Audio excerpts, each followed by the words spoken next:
Let me begin you first. Let me begin by telling you about Toastmasters and its mission. Toastmaster International is a non-for-profit international educational organization which teaches public speaking skills and build confidence through a worldwide network of clubs that meets in person and online. In a supportive community and a corporate environment, people come prepare their speeches and deliver their speeches, answer to improv question, answer to give and receive constructive feedback, and through this regular practice, people are empowered to build their public and professional communication skills. Founded in 1924, the organization is headquartered in Englewood, Colorado, with approximately 270,000 members, 14,200 clubs in 148 countries. So, before starting the meeting, I would like to mention few ground rules. First, switch off your mobile phones or keep it in silent mode. I'll give you 20 seconds to do that.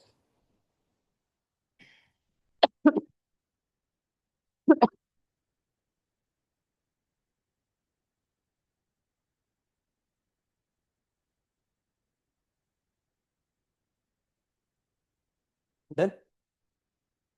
Second, as Toastmasters, we advise you to talk about sex, religion, and politics in a careful manner, as these are sensitive topics. Please do not cross talk while a speaker is speaking on the stage. Please move in and out of the hall only when there is an applause.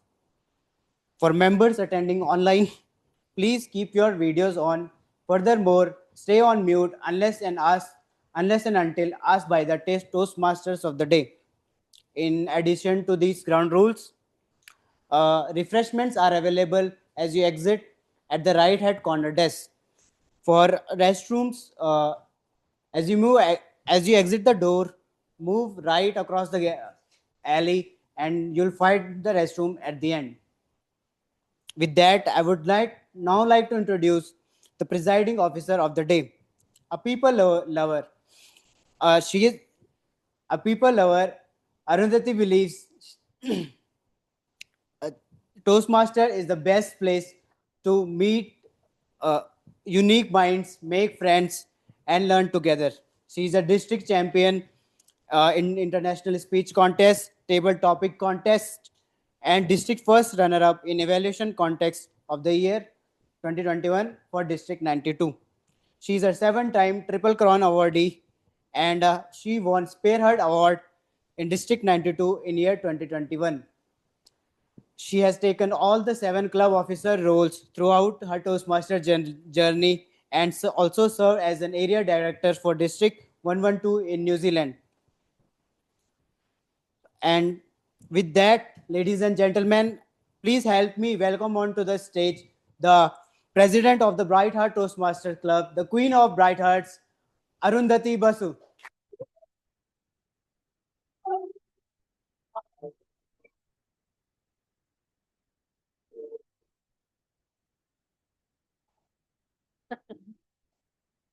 That's okay. I have a short name, so such errors can happen. Thank you very much, Toastmaster Sangam, for that very warm introduction. Very good evening, fellow Bright Hearts and Toastmasters. Today we are celebrating the comedy of errors.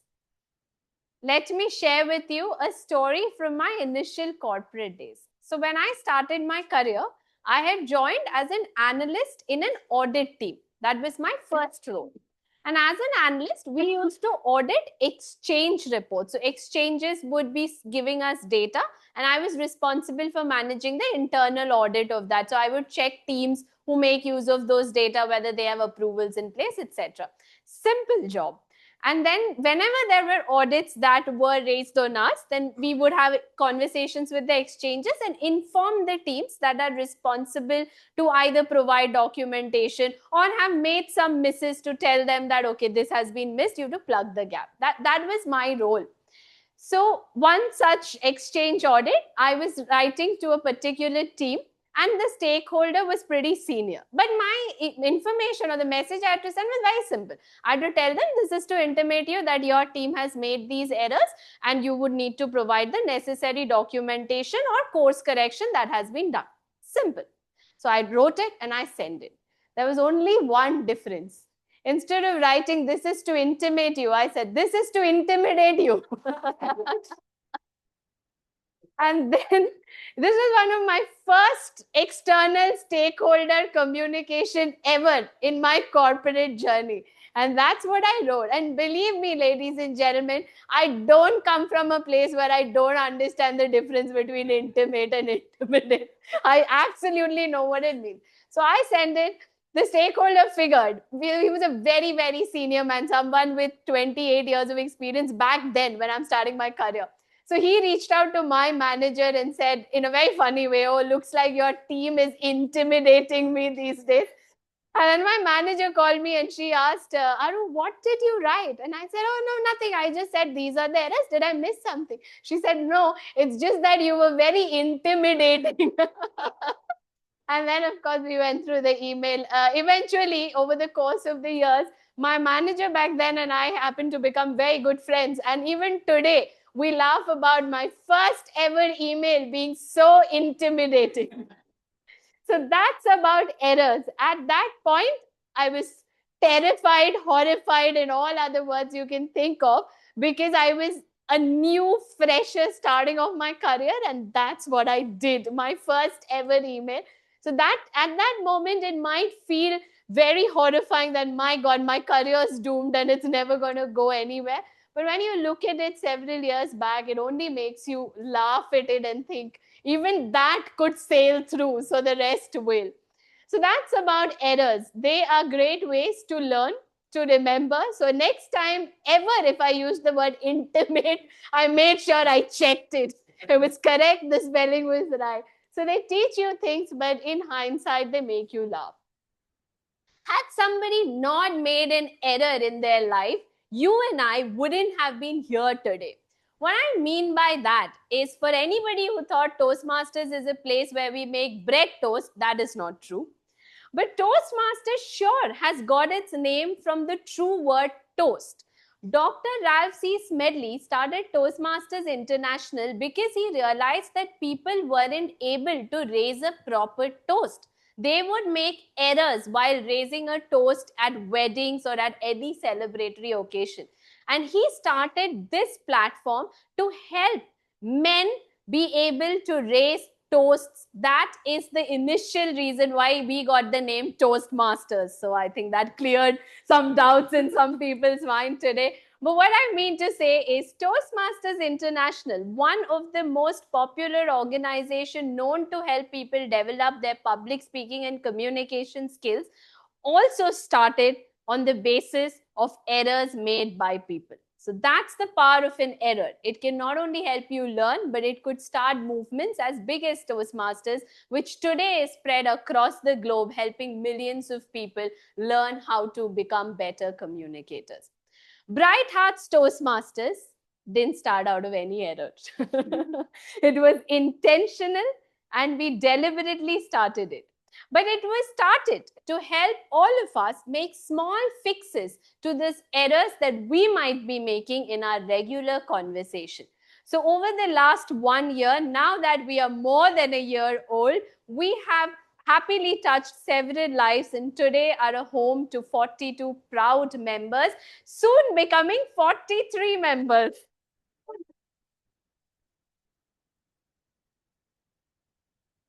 While last year we won the prestigious status of being a President's Distinguished Club, which is the highest recognition for any club up until last program year, this program year we are on track for Smedley Distinguished, but we also very recently won the Smedley Toastmasters Award, which means it is a club that adds 5 members during a period of 2 months. And we've actually gone and added 8 members in that period. So huge shout out to us and the membership team in Sayuj Vinay.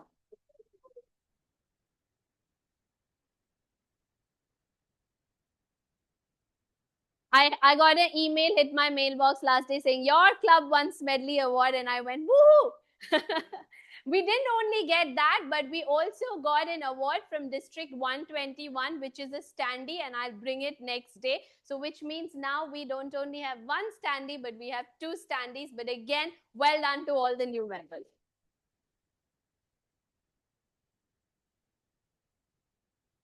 Because the new members help us grow as a club, bring variety and perspective to our club, and also help us grow, it is just right that we also give them something in return. Of course, we give them mentorship, the platform to come and express their ideas, but we also present them with member induction. Member inductions are my favorite part of Toastmaster meetings because it marks the journey of a new member, the start of the journey of a new member, and no occasion is more special than seeing one more person choosing to improve themselves. Today, we have a member induction segment to start our meeting with. To do this segment, we have somebody whose designation now says Principal Delivery Manager, not by error at all. But to us, he is that one person who makes sure that every Bright Heart feels belonged, feels part of the community, and has a wholehearted vibe that he brings with him every day to this club. So give it up, ladies and gentlemen, for our most proactive member and your induction officer for today, Associate Vice President Membership, Sayuj Varghese.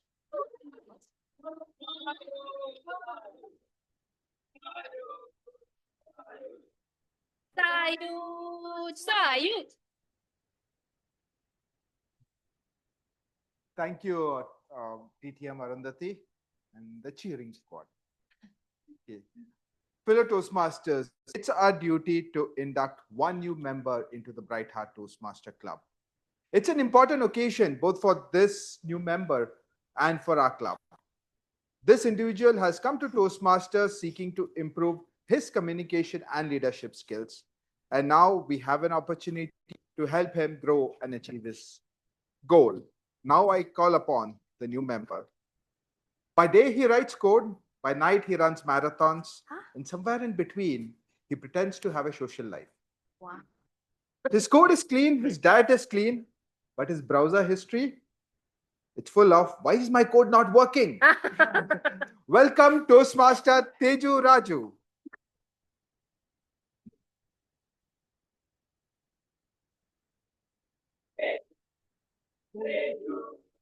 Teju. Dear member, you're joining a worldwide organization that has helped millions of people learn to communicate more effectively. As member of Bright Hearts Toastmaster Club, you will benefit from a proven program of self-development. You will become a part of an outstanding group of people who are dedicated to helping, helping one another in a spirit of sharing and enjoyment. Mr. Vice President Education, Neville Shah, have these new members been given an opportunity to discuss their needs and goals with the club? Has he been told how the Toastmaster program works and informed of the many benefits he will receive as well as obligations of membership? Who has been assigned as a mentor for him? Thank you. As experienced Toastmaster, you have been asked to help the new member get off to a good start. Do you accept this responsibility and pledge to share your knowledge and experience with our new member so that he can immediately begin to benefit from his Toastmaster membership? Thank you. Membership in this club and Toastmaster International is a privilege that carries with it many rewards. Yet it also places certain obligations upon you. We are a group of people brought together to do things we cannot accomplish alone. Our collective obligation is to grow, improve ourselves, and to share our knowledge and experience with fellow members in a spirit of enjoyment. This means you must work diligently towards your own self-development, evaluate others' speeches in a spirit of support and sharing, and assist the club in reaching its goals and remain positive.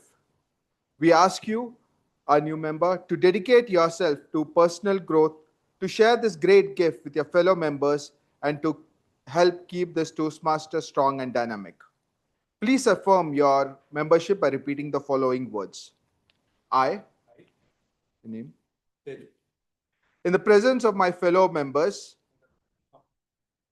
of the Bright Hearts Toastmasters Club,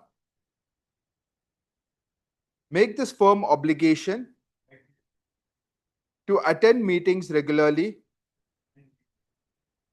and prepare fully for each assignment, to apply myself to the projects outlined in the Toastmaster Education Program, to participate actively in club activities, to evaluate others in a positive,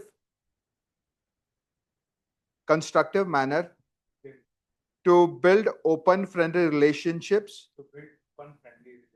with my fellow members, and to bring other new members into the club so that they can also gain the benefit of Toastmasters. So they also gain the benefit. Thank you. Now, would all the club members please stand up and repeat the pledge, please? We, the members of Bright Hearts Toastmasters Club, pledge to support you in your quest for self-development, to provide you with positive, helpful evaluations, to maintain a friendly, supportive atmosphere, to give you opportunities to help others, and to make your Toastmaster membership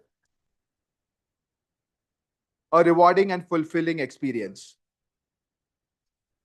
Thank you. You can sit down. Welcome to the family. Thank you. Thank you.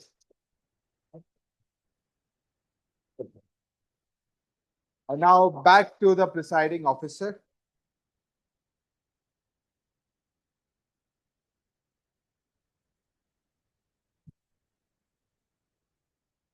Thank you very much, Toastmaster Sayuj, for conducting the induction ceremony. When Teju came on stage, he was looking at Sayuj's script and ensuring, is the code correct? But Teju, hearty welcome to the Bright Hearts Toastmasters family. We wish you all the very best. For anything you need, we are always here. Don't be afraid to make any errors. Few months later, you will laugh at it as you become better. Welcome to the family.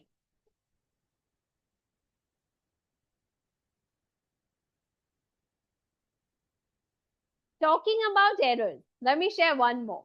So when I was the president, not of this club, but of some other club, one of the presidential addresses I had prepared very well. I practiced, I prepared, I got all my order correct, guest introduction, then presiding officer address.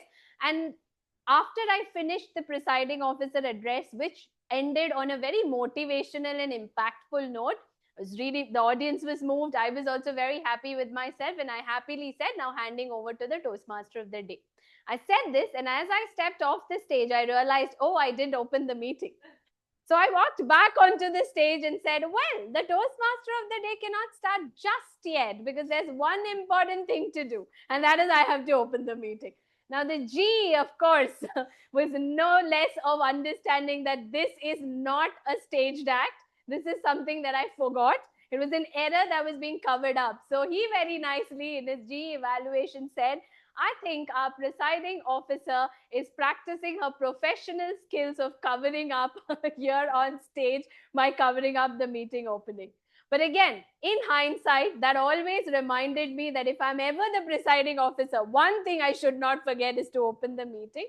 And whenever we speak about it, the G now is a good friend of mine, we always discuss, and he says, well, no matter what you do as perfectly, remember one time you forgot to open the meeting. So that's still an error that he keeps reminding me of.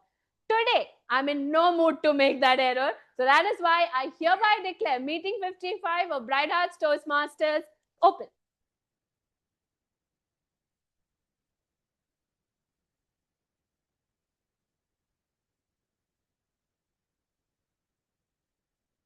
Ladies and gentlemen, it is now time to move on and see what this meeting would unfold in terms of laughing over errors, learning from them, and seeing how errors are perceived differently by different people. There wouldn't have been a more experienced member to conduct this. Don't get me wrong, not experienced in errors. Experienced in the corporate space is what I meant. He is one of those members who defines humility at its best. For somebody who's so well accomplished with so many years of experience, but he's still so humble, always eager to learn, picking up and making sure that his skills are growing day in, day out. A member that we are very fond of, who's always there to cheer and support the Bright Hearts cause, and who talks about Bright Hearts so proudly that it makes us feel proud of what we started. Ladies and gentlemen, please give it up for our ever smiling Toastmaster of the Day, Toastmaster Vibhor Srivastava.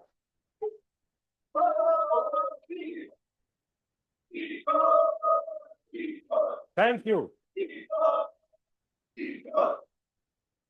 Thank you, Arundhati. Next time, when I will write an email and I need to write intimate, I will definitely, double check whether it is intimate or intimidate. Good evening, fellow Toastmasters and dear guests. Imagine sending an email saying, sorry for the incontinence, instead of sorry for the inconvenience, or wishing your boss, happy birthday, sir. May you live in pieces forever, instead of peace. These, my friends, are comedy of errors that make our offices, workplace, and our lives a little more entertaining. I am your Toastmaster of the Day, Vibhor, and today we will laugh, learn, and reflect on the beauty of imperfection, because sometimes our goof-ups or gaff create the best stories. The theme for today's meeting is comedy of errors, from typo blunders to workplace wonders. My personal story, Excel Bhej. So let me take you back to the year 2005 when I started my second job in Hindustan Unilever. And I was at the part of one MOC meeting, monthly operating cycle meeting, monthly meeting. So I was posted as a TSO as FNB, foods and beverages, where we used to sell Red Label, brew coffee, that type of products, Kisan Jam, right? And suddenly my cluster head just asked, Vibhor, just inform Baba Gupta to send me Excel. And I was just realized, okay, he is asking Excel. Okay. Then I just wanted to recheck with my cluster head. He's very curious about, very, can say, is not an easy person. So I said, sir, why we need Excel? Why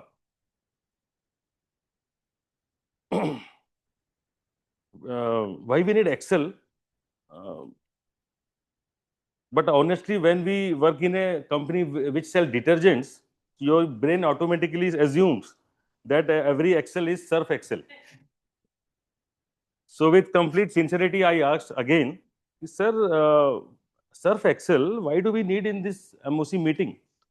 He froze. And everyone in that room, which he listened this, conversation, he froze. He looked at me, eyebrows raised. What do you mean? Sir, are we planning to demonstrate Surf Excel to the consumers?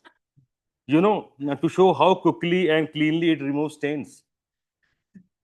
The silence that followed, you could have washed, rinsed, and dried it twice. Then my cluster head furiously shouted, who hired you in HUL? Just get lost, and I have to send this data to the ASM. So that was the day I learned two important lessons. First, Excel doesn't mean detergent. And in corporate life, one wrong assumption can wash away your confidence faster than Surf Excel removes stains. With that, let's start the formalities of the meeting. Each Toastmaster meeting is divided into three parts: prepared speeches, table topics, and evaluations. Each member in prepared speeches, each member is scheduled in advance to prepare and deliver a prepared speech. At Bright Heart Toastmaster, we have three prepared speakers today.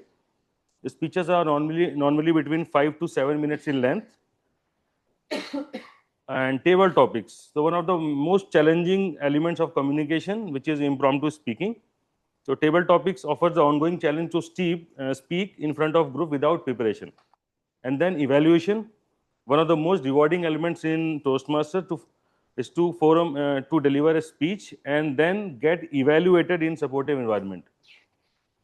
At the end of each meeting, attendees vote for who they felt were the best prepared speaker, auxiliary role player, speech evaluator, table topic speaker, and primary role player. This keeps things competitive and interesting for all members.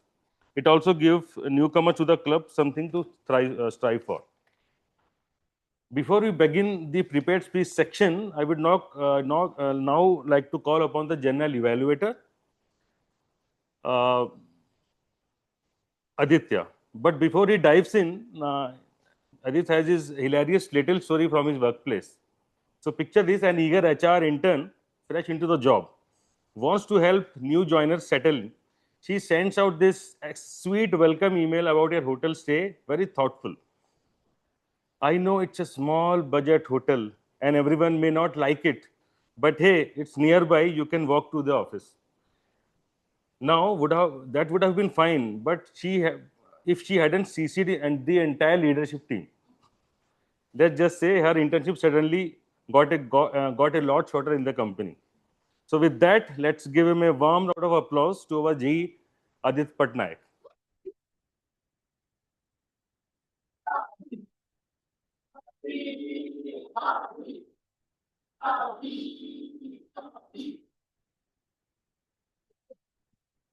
Hey, good evening, Bright Arts. All right. So it's an honor to play the role of a general evaluator in today's meeting.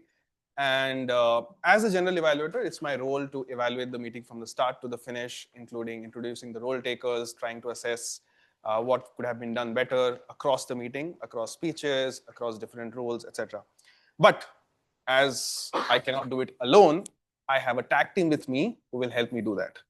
Now, we have a couple of roles as part of the tag team. The first role is the timer. Now, when you are generally running meetings to meetings in an office, there's always somebody who keeps pinging you that you're running out of time. Or there's the next person who is at the meeting saying that, I have been waiting for you for the last 5 minutes. Could you have pinged me? So in this meeting, in order to run it error-free, in order to make sure that we stick within time, we have a timer for today, Toastmaster Vibha. So I would like to call upon our timer to introduce herself and her role. Good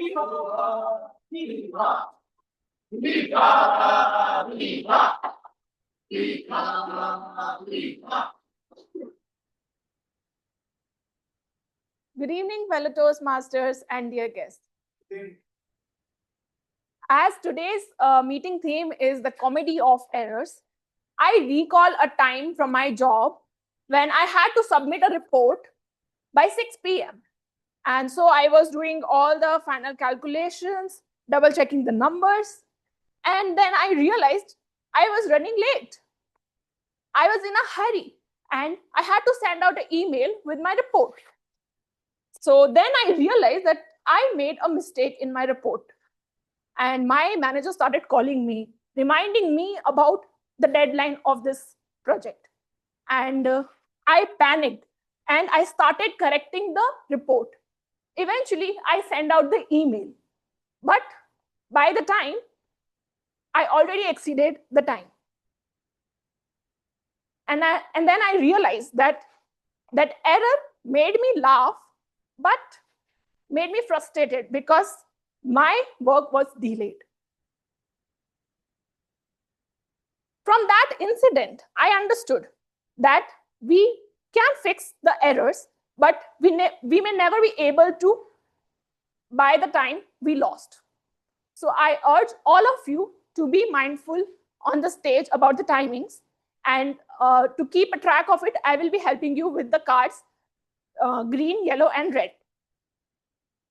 For the prepared speech segment, the timing is 5 to 7 minutes.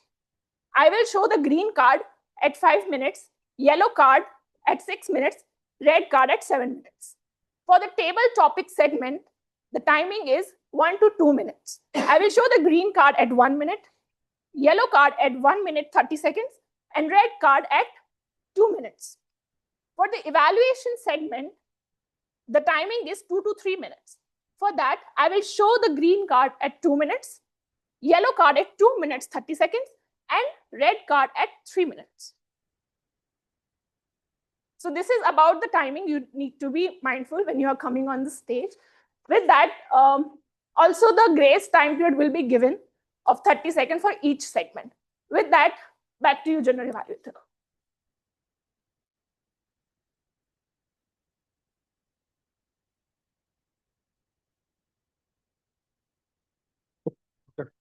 All right. So thank you, Toastmaster Vibha, for the rules of the timer.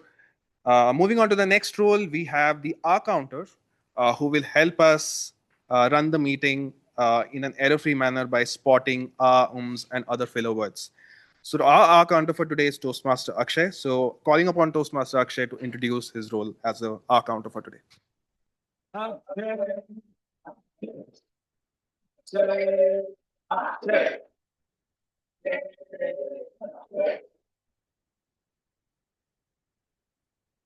Have you all sent an email stating that please find the attached, and there is no attachment in this?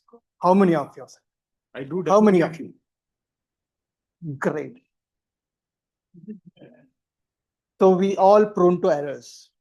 That's an improvement opportunity. Like in Bright Heart Toastmasters, we make errors like using crutch words like so, what, like.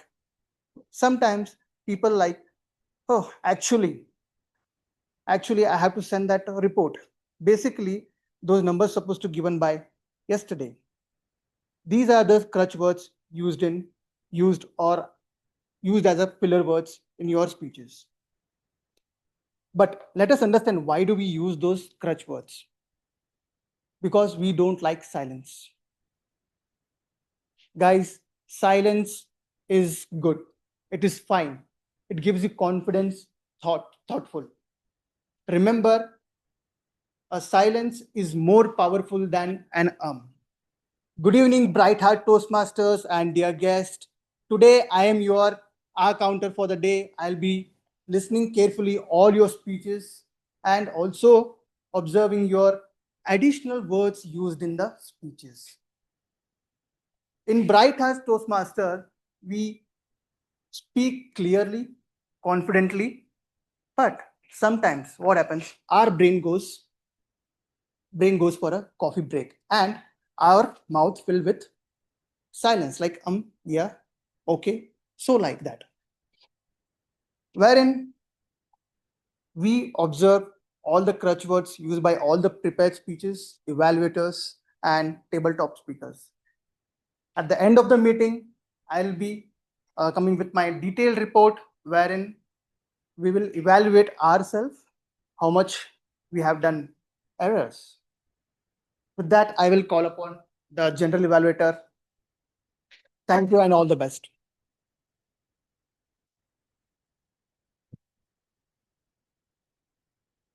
Thank you, Toastmaster Akshay. Moving on, we'll move to our third role, which is basically the grammarian. And in the role of a grammarian today, we have Toastmaster Teju. So Toastmaster Teju, could you please come up and explain your role as the grammarian?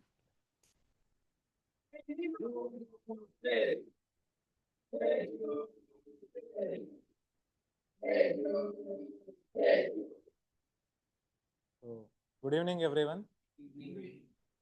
So I am your grammarian for today's meeting.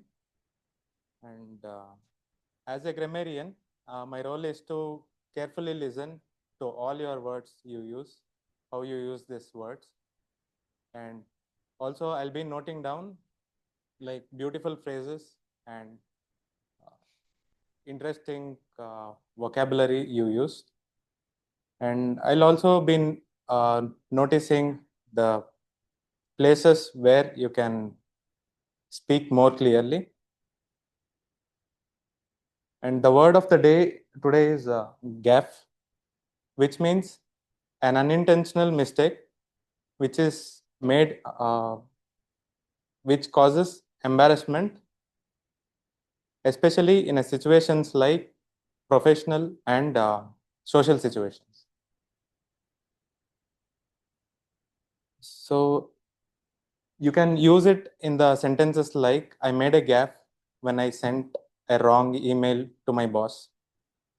And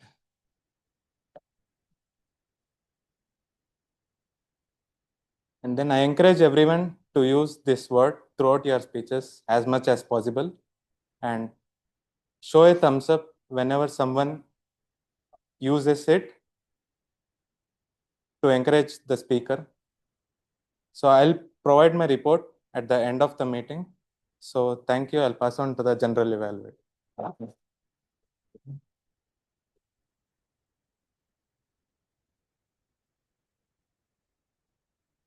Okay. Thank you, Toastmaster Teju, for explaining the roles of the grammarian. The last role, I wish we would have some of such roles in our office who would make the the entire office more lighthearted. So this is a special role, which is in the role of a joke master, being played by Toastmaster Pranav today. So calling upon Toastmaster Pranav to explain his special role as the joke master.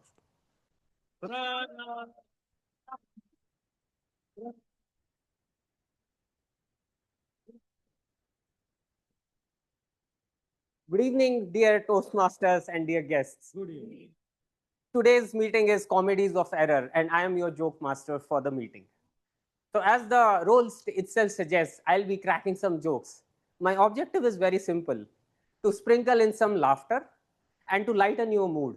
And most importantly, prove the point that even the small typos and the conversational gaffes we commit in our day-to-day conversation end up becoming a great source of entertainment. So I'll not be cracking any jokes right now. I'll be keeping that for later. And for now, I'll be enjoying this meeting filled with laughter along with you. And we'll be back on stage when called upon again. And that time I'll be sharing some of my comedies of error. Over to the gentleman.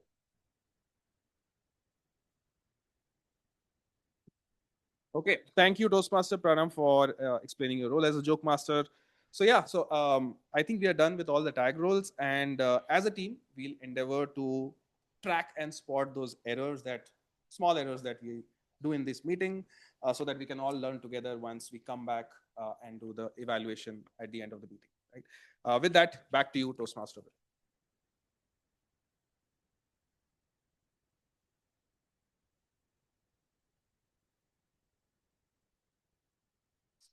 Thank you, Toastmaster Aditya.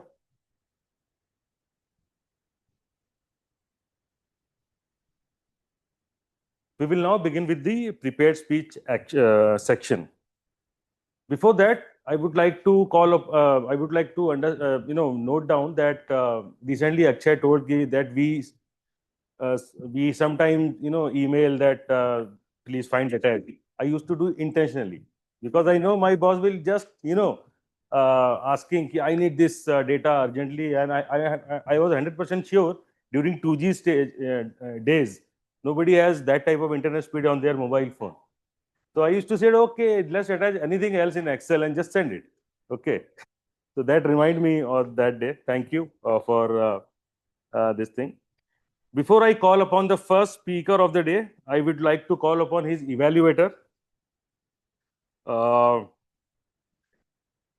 With that, the man who keeps things running smooth on time, well, most of the time. Ilango.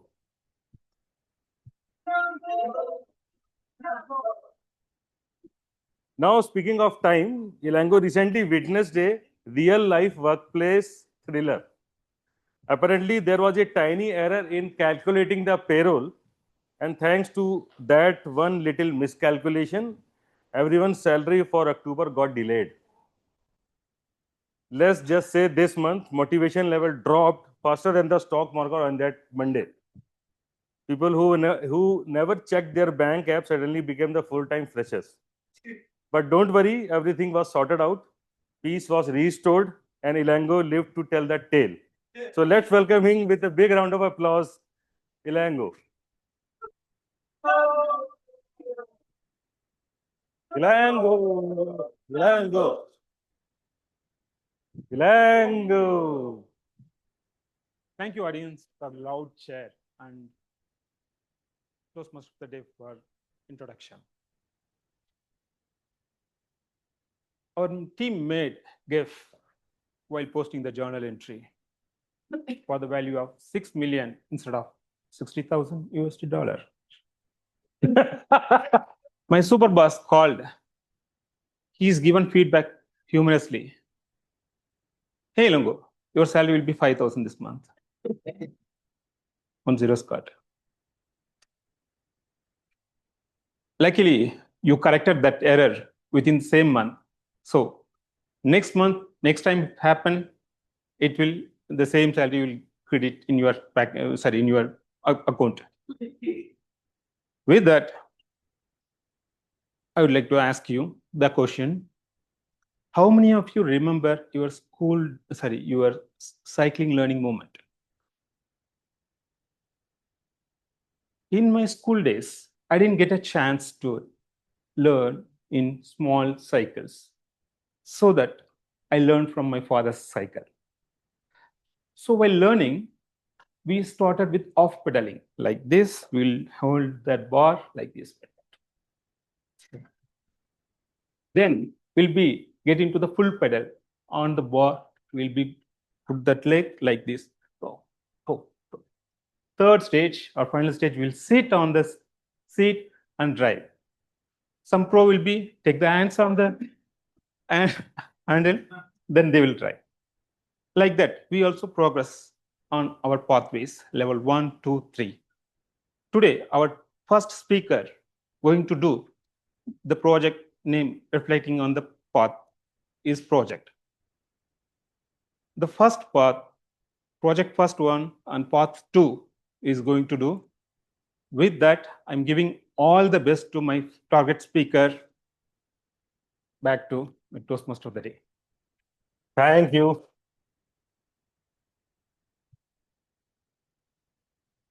Thank you, Toastmaster Ilango. Now I would like to call upon the first speaker of the day, Toastmaster Pankaj Sankla.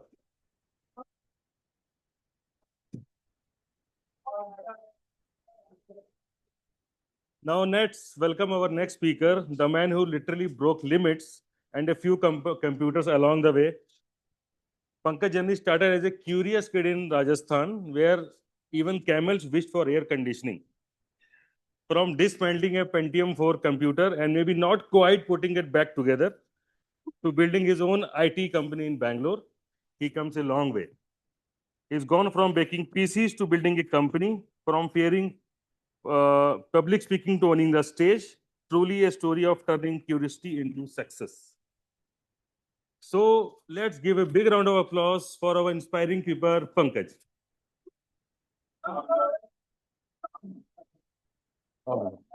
Thank you. Pankaj. Good evening, fellow Toastmasters and dear guests.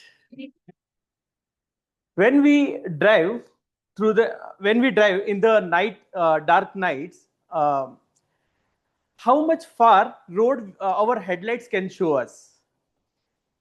Not the full highway, not even next kilometer, but the next 3 feet we can see.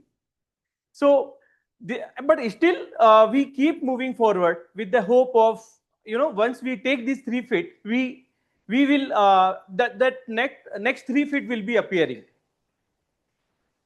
This is just not driving, but it's all about our life also. It is applicable on our life also. In our life also, many times we don't get 100% clarity at the moment. But once but still we keep moving forward with the curiosity and faith and hope, and with that most inner small voice that keep telling us to please keep moving. Today, I would like to share my journey about how from a techie to I became an entrepreneur. So if you would have asked me 10 years ago to I'll run my own software company, then I would have laughed hardly, and definitely I would have said that, no, it's not my cup of tea. I am okay with my programming, fixing the bugs, and developing the softwares. But I can't run anything. This all started with one small freelancing project, which my brother has given me from one of the clients. I delivered that project very successfully. That was some business problem I was supposed to solve, and I delivered it very successfully. So I got another project, and that is how this side hustle became my main business. So, like whenever, so I have done my post graduation MCA, Master of Computer Application. I learned about programming, coding, logics, and algorithms. And I thought that day, my life is sorted now. I can solve any problem in the life with this my skill set. But when I started my business, I realized I should have done MBA instead of MCA, because as an entrepreneur, you are supposed to know about accounts and finance. It's very important. You have to know about profit and loss accounts, balance sheets, cash flow statements, and I also learned about the four major things of accounts, which totally depending is the income, expense, assets, liability. And more than that, I also have to be aware of my compliances, where I have to know about monthly GST filings, income tax, TDS, and one more important thing is how to keep how to be smiling while paying the tax. So this is all accounts and finance. Apart from that, I was also supposed to know HR and people management, where I will be receiving Teams early morning some leave applications while due dates of the projects, and I have to know how to keep team motivated, and I have to also know about policies. So this is all, and yeah, so this is all I was supposed to know. And still this doesn't end here. I am also on top of every subject, the master of all subject. That is marketing and sales, where I am supposed to know about customer journey, what is the customer persona, and customer behavior. And and I was realizing I'm just not doing coding and programming in the software industry.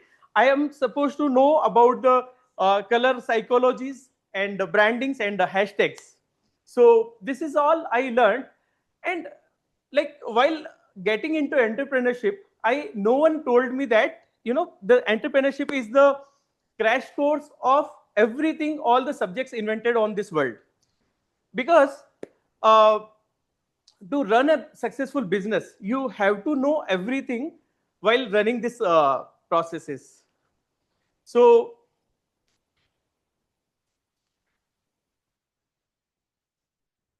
okay, so this is the journey where I learned and many time I have felt stuck due to our team is I got into the we have to follow to the customer payments, and team is not meeting the project timelines.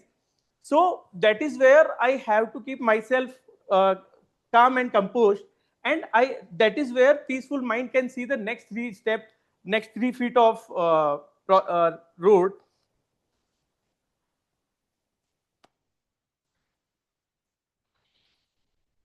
I have never been this calm and composed in my personal life, even at home also.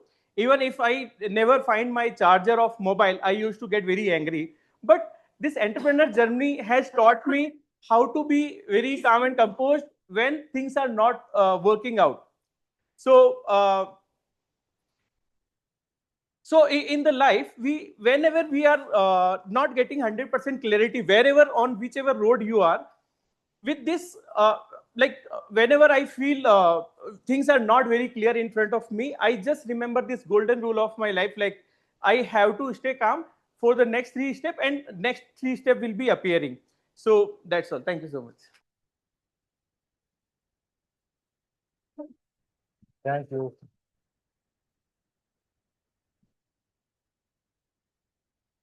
Thank you, Toastmaster Pankaj, for this mesmerizing speech. Let me tell you, Pankaj, even you have done everything, MBA, MCA, IT, marketing, then only you will have to learn the entrepreneurship journey. That is very, very difficult. And just imagine this other side, that is our, as of now, our experience, corporate, the comedy of errors. You will learn to know a lot of things. You have done a very nicely, movement from your, job to your entrepreneurship journey. So all the best to you. All right, everyone, time to test your corporate knowledge. Okay. Okay, let me ask you a question. Please raise your hands if you are working in corporates.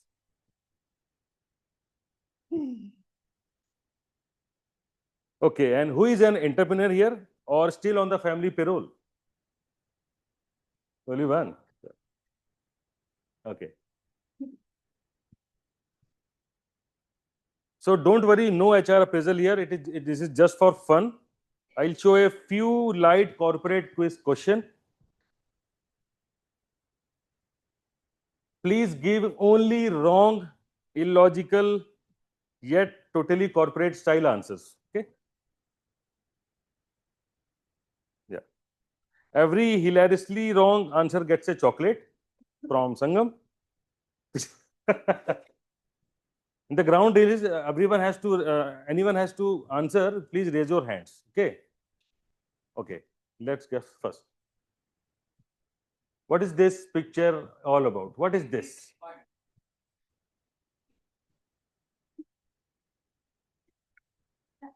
Festival.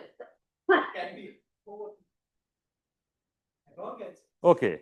Let me give you a clue. The the theme is comedy of errors, and you have to think like a corporate, employee. And please give only wrong, illogical, yet totally corporate style answers. Their boss promised for a outing, and that couldn't materialize. They are all sad because that couldn't.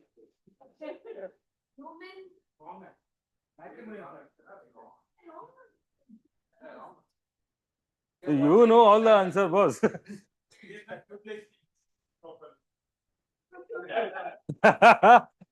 Yes, sir.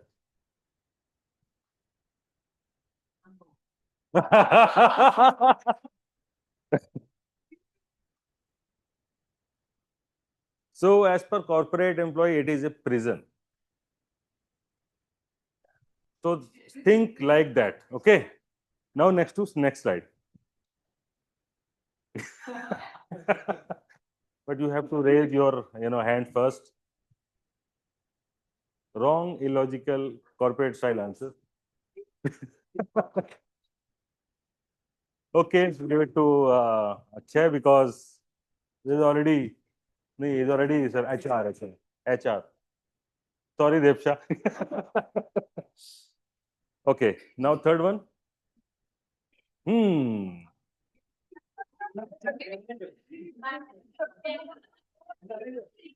don't have to shout, you just raise your hand. So I have already given, na. Okay, next.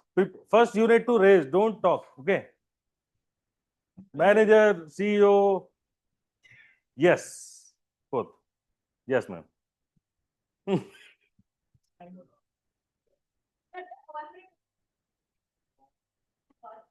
It's not so tough.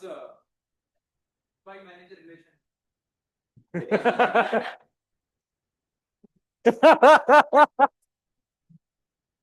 But not.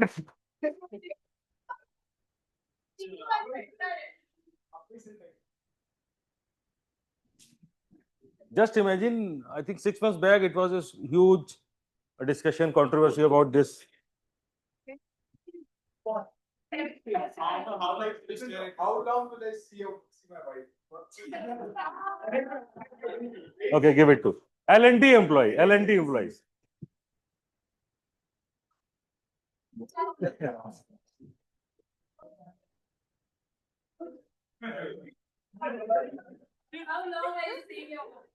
Thank you. Now it's time to call upon second speaker of the day. But as per Toastmasters protocol, I would like to call upon his evaluator to present the objectives of the project being attempted by the speaker. With that, I would like to call Toastmaster Usha Kumari. So recently, Usha applied for a job and got one of those classic corporate rejection email. After carefully reviewing your application, we have made the difficult decision not to move forward. You should be proud of your achievement, and we are confident that you will have much success ahead. Now, in Usha's mind, if the decision was so difficult, why didn't they just make the easy one and hire me? And why should I be proud of my achievements when they clearly aren't? That's the spirit turning rejection into comedy. Let's give a big round of applause for Usha.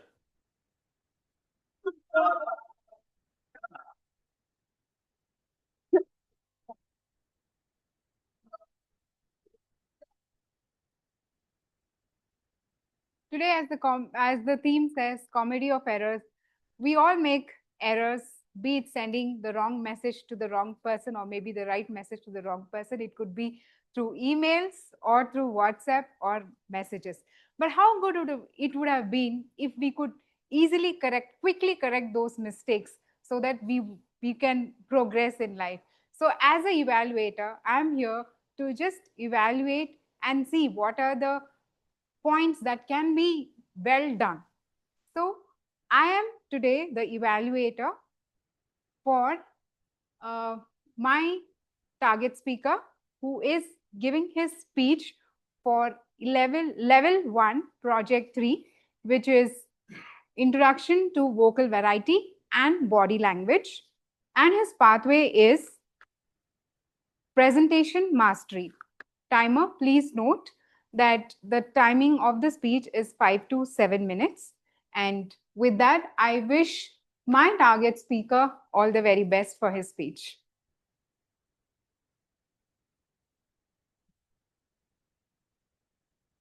Thank you, Toastmasters Usha. Now I would like to call upon second speaker of the day, Toastmaster Sumit Ranjan. You know, in corporate life, the real comedy isn't in the meetings, it's in the file names. Our next speaker, Sumit, once spent an entire night perfecting a presentation called final_v3_updated_last.pptx. Next morning, his manager replied, "Looks great, but please use the final version." Sumit checked. There were 7 versions named final. That's when he realized in corporate life, final is just a state of mind. Please welcome our speaker, Sumit. Speech title, Echo Within, Sumit Ranjan.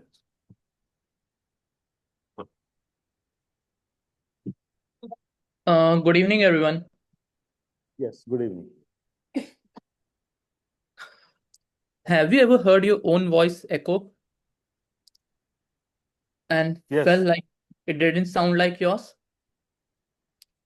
That moment when you speak, you don't just hear your own words, but your own hesitation bouncing back at you. Well, that is how I felt when I first delivered my speech on stage. My hands went trembling, paper in my hand was dancing like it was in a free fall motion. I looked at the audience, dozens of eyes waiting, and my mind completely blank. Good evening, fellow Toastmaster and guest. Today, I want to share how I discovered the power of my voice. Not just the sound of it, but also the confidence behind it. I still remember my first school debate. I was in class 8. The topic of the debate, television, a boon or a curse. I walked to the podium, my heart beating faster than the school drum.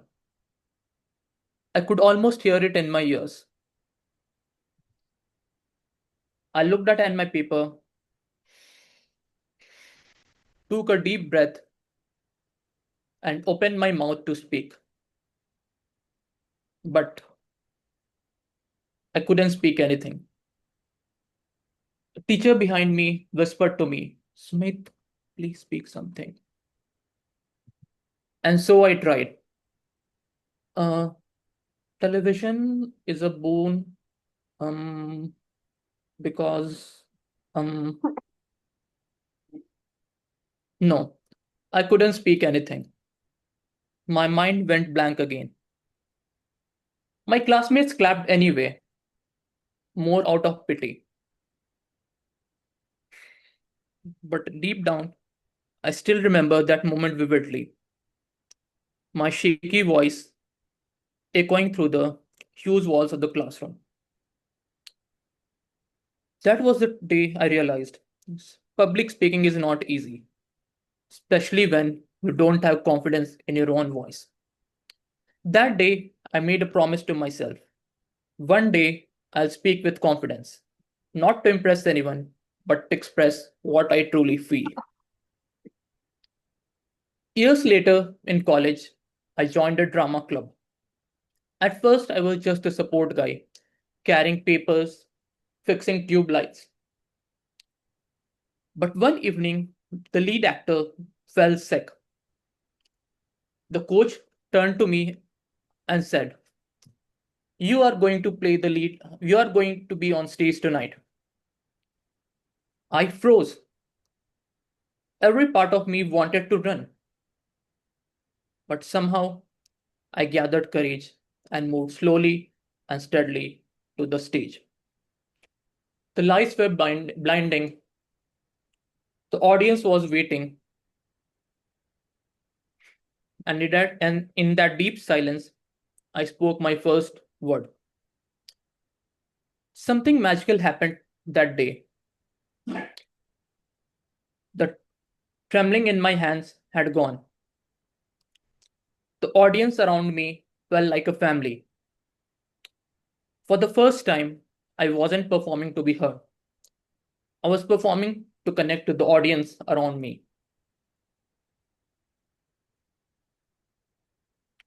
Then came Toastmaster. I still remember going to deliver my icebreaker speech. I go onto the stage and I start feeling nervous. But once I'm on stage, I feel something different. When I look at the audience, or now when I look at this camera, I don't see strangers. I see a group of people who genuinely want me to succeed.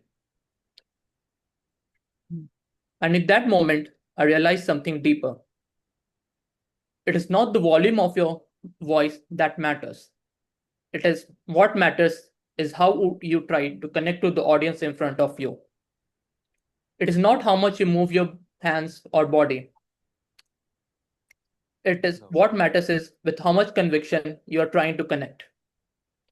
When you speak from the heart, people don't just hear you, they feel you. Today, when I speak, whether it is in a meeting or on stage or here in front of you, I still hear that echo from my first debate. But now, it is no longer a voice of fear. It is a reminder of how far I have come. So the next time when any of you tremble, let it tremble, because even a trembling voice can move somebody's heart. What truly matters is not how perfectly you speak, but how genuinely you connect. Every word you say has the power to echo and move somebody's heart.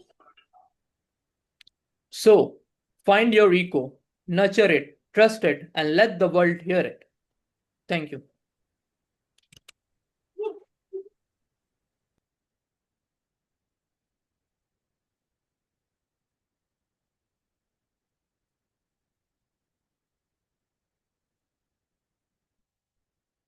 Thank you, Toastmaster Sumit, for this inspirational speech. Now, again, we need to check the corporate jargons and the daily memes. Okay. Right, touch PPT. Yeah.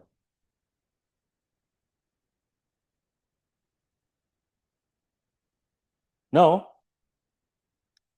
next, you need to guess the word. Okay. Again, the rules are very simple, not clear logic, different logic. Okay. Next. Senior employees have more A in the office. Attitude. So you have to say the avocado affection.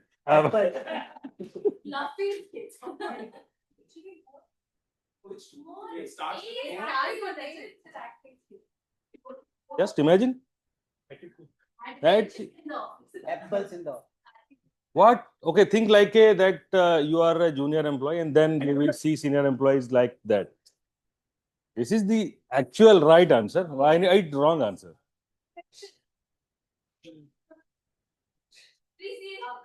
Arrogance? No, that is true. No, that is true. Attitude. They have. That's true. Something wrong. Yes, something wrong. Something wrong. Yeah. Something nice, no. Not nice. Not nice.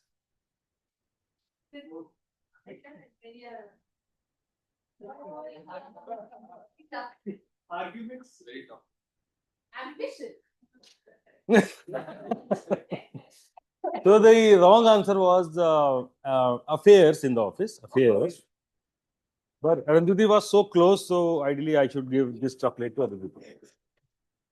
Next, what is a notice period?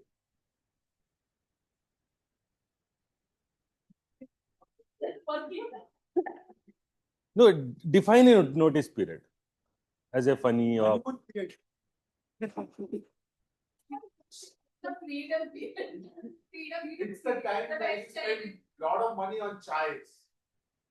Because full time you're on a lot of drinks. Drinks. I will work. It's Enjoyment. when everybody realizes you were doing the work. okay, half of chocolate to Sahuja and Usha. So the actual answer is it is a period where company finally noticing employees' hard work.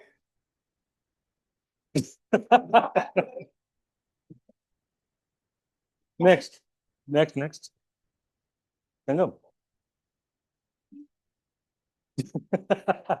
next, Sangam.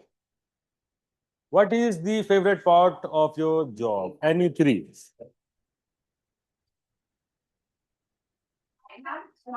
Any three? No, option you need to clear. Three.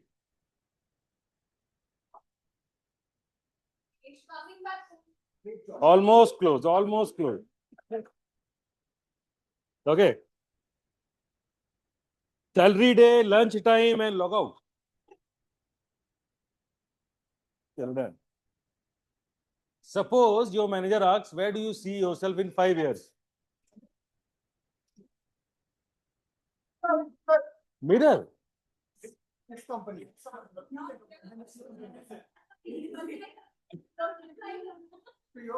There are a lot of right answer. Asylum is very close. Okay. Top three skills for corporate growth. Three. Politics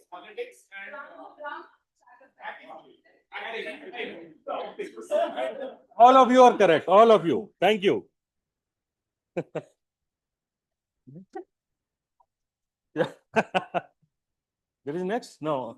Almost done. Okay. Lots. I've removed all the answers.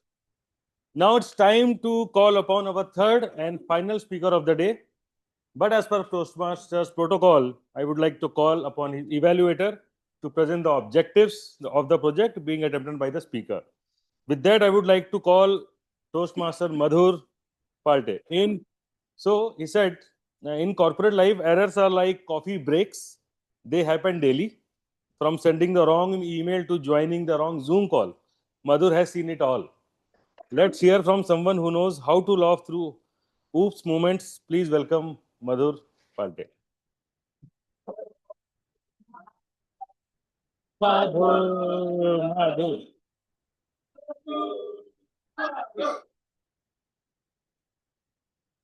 Thank you so much, Vibhor. I would like to share one oops moment. It happened recently. I was working on a project and I was supposed to give a walkthrough to my team. And that call was also joined by my team lead and manager. Little that I know, I have shared the wrong tab. It was a WhatsApp tab of our group chat. And we used to share our thoughts on our manager's management skill. So that day I learned a lesson. If you want to share your screen, make sure you close all the tabs that reveal your true feelings.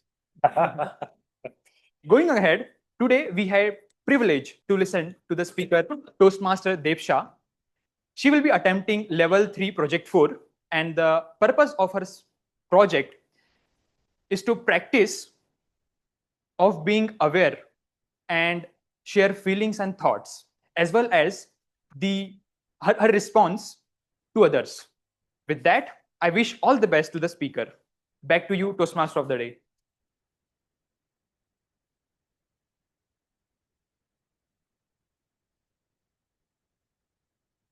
Thank you, Toastmaster Madhur. I would like to call upon the third speaker of the day, Toastmaster Devsha Patnaik.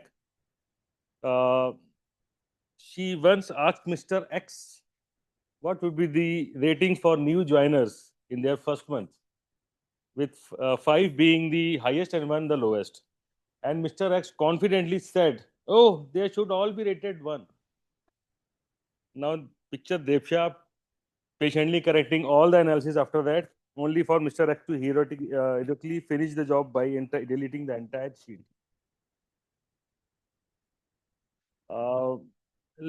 Let's give a big round of applause for our next speaker, Devsha Patnaik.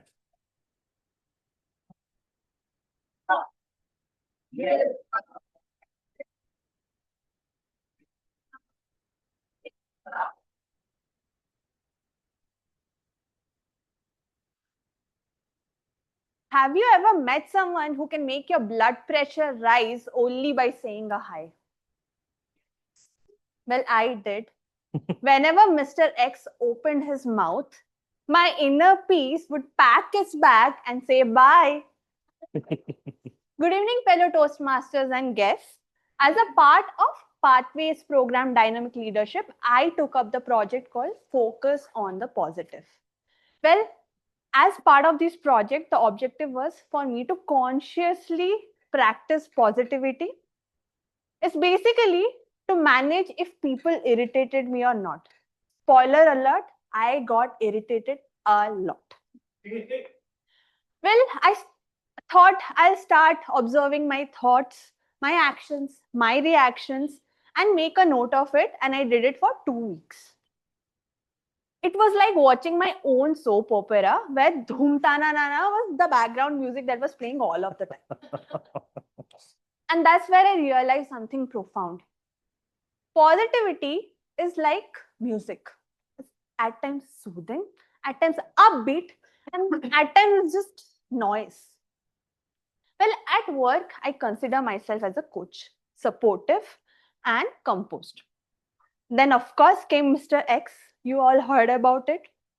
He was that one DJ who would play all the wrong tracks with high volume, even though he was uninvited.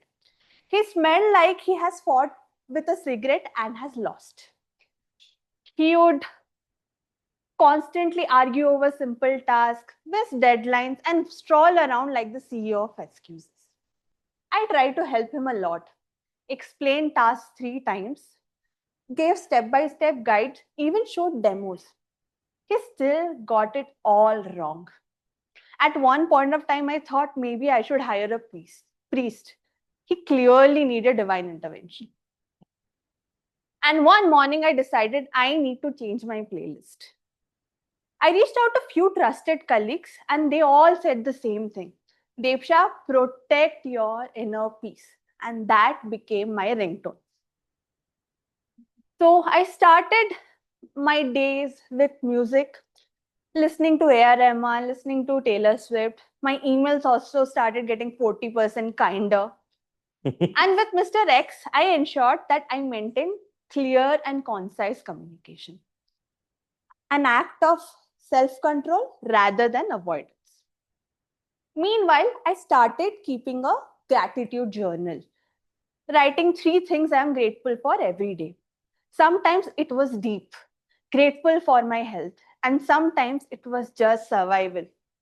Thankful that Mr. X did not talk to me today. But I started noticing patterns. Whenever I hit 10K steps, did yoga, or came home early, my inner peace was calm and composed. Whenever I overthought, it was a rock concert where it played Is the Time to Disco most of the time. I started tuning in myself with a little stretch, yoga, even a hot bath with zero Wi-Fi. And then I realized something about leadership and life. That you can't control the outside noise, but you can control your own rhythm. And that's when I started taking control of my life. The truth is, I have always had great relationship with my colleagues. Mr. X was that one offbeat instrument in an otherwise harmonious orchestra. Well, I have put in efforts to build relationship through trust and connection, even with all of you as well. And I realize that's my true rhythm. And that offbeat instrument does not define my leadership style. And when I was almost adjusted to the rhythm in my work, then life decided to give me an encore, and this time on a vacation. Recently, we traveled to Thailand for Aditya's birthday. It was beautifully planned. He was the proud planner of the entire day. And on 7:30 p.m., we had booked a dreamy dinner cruise. But at 7:40 p.m., we were still outside the port, running like the contestant of marathon. Being Akshay just for once, Akshay woman. At that moment, the old me would have written a TripAdvisor review. How to miss a dinner cruise in 10 easy steps. I would have nagged him all the way there, and even way back also. But this time I toned it down to 50%. That's growth, right? Well, the cruise staff waited for us, and finally when we got onboarded, I decided to focus on the views rather than focusing on the delays. That night, I realized something. That one dinner cruise, even though it was the main event of the day, does not define an otherwise perfect trip. Right? And Aditya had planned it so beautifully. And we still laugh about it. Probably he agrees to it. These days, I close my day by reading novel. It keeps me calm and composed. And to share it with all of you, I have a book boyfriend now. But my true love story is maintaining and staying zen. It's basically learning to dance to your own rhythm rather than ignoring your voice. So, dear Toastmasters, from my learning and my story, let's focus on showing up. Not loudly, not perfectly, but peacefully. It's not about being cheerful and perfect every day. It's rather about showing up, still trying, still tuning in when life plays a offbeat note. Because peace is the loudest noise you can make. Thank you.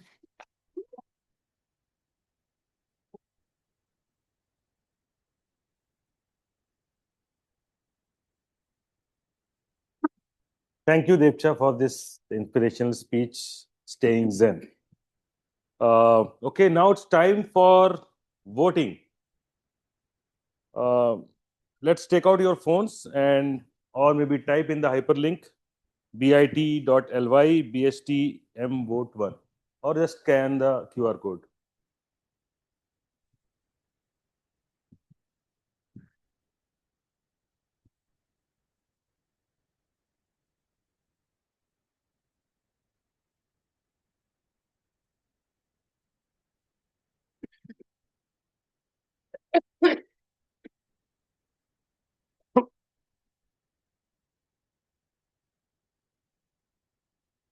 Not accepted.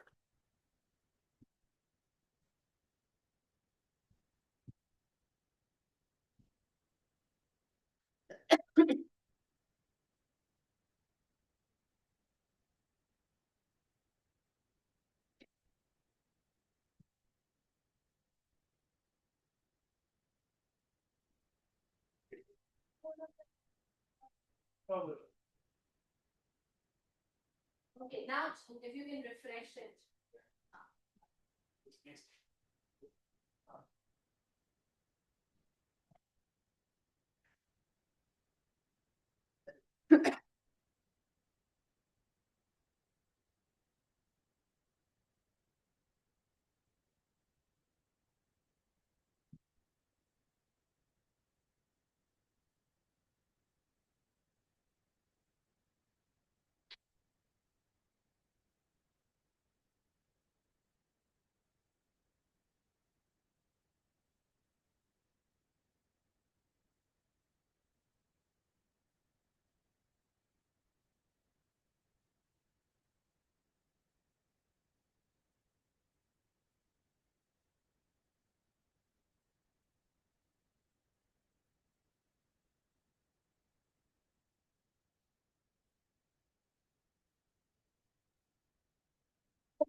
Seven votes so far. About 20. 20.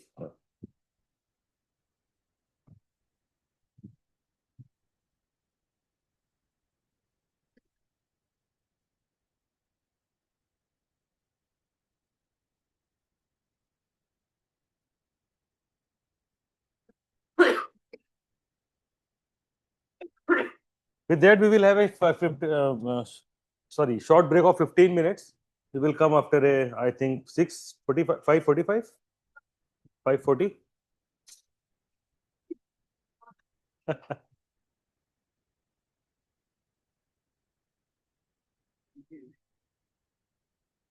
आज जल्दी खत्म हो गया ना, कभी कभी होता है। टीएमओडी में हूं ना, अच्छे अच्छे होते तो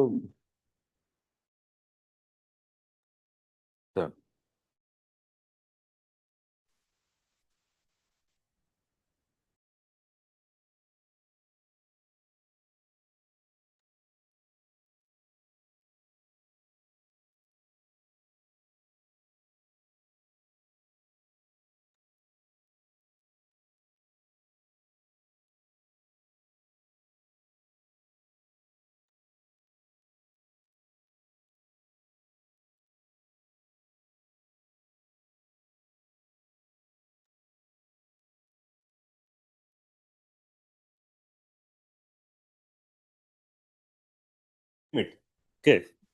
She has read more books than most of us even heard of, probably around 5,000. While I'm still stuck deciding my second book, which one to start. Please put your hands together for our multi-talented table topic master, Nivedita Muralidharan.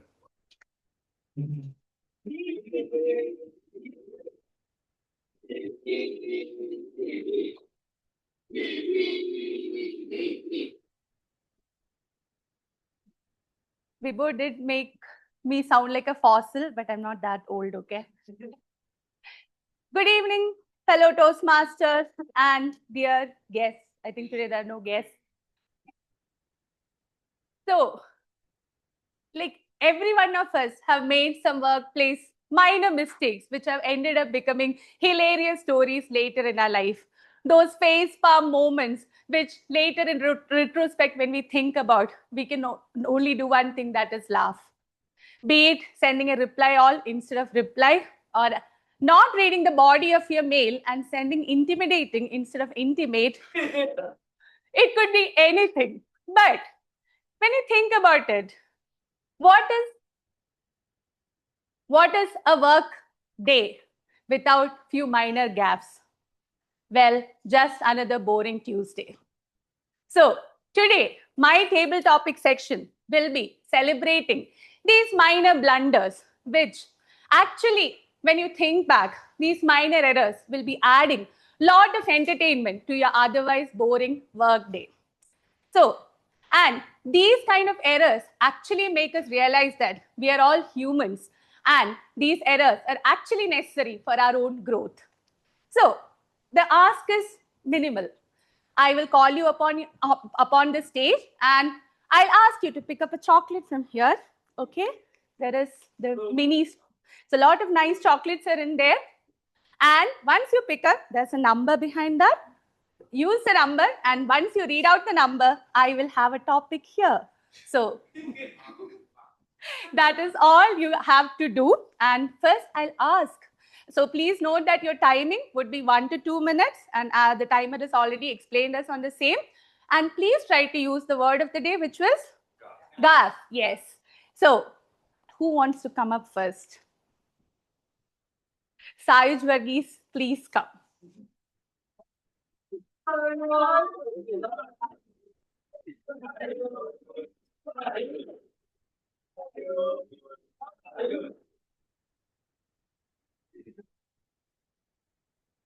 Four or a 7? That's a 4. I think you need to fix it. Maybe please go to the ophthalmologist and get the eyesight checked. See, there's a doctor comes out. So, your topic is, tell us about a time you walked into the office wearing something you actually regretted. Your time starts now.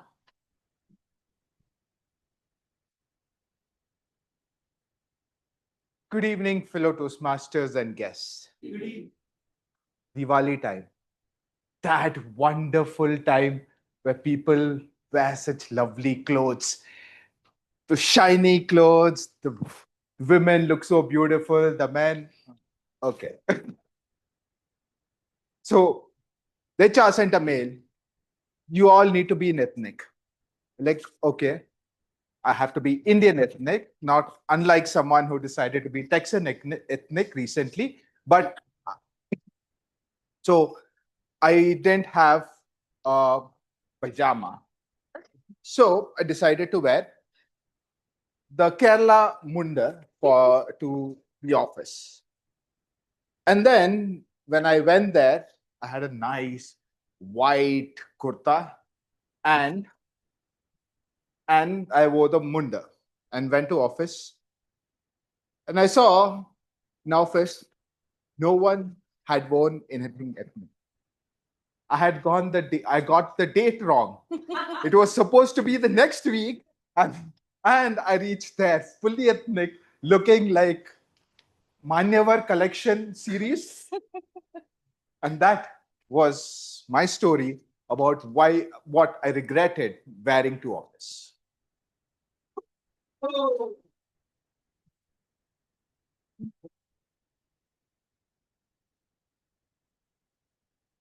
Again, lesson for us, please read out the mails that is sent out by the HR. The body of the mail is the main thing, not the title. So anyway, going forward, I would like to call upon Varun.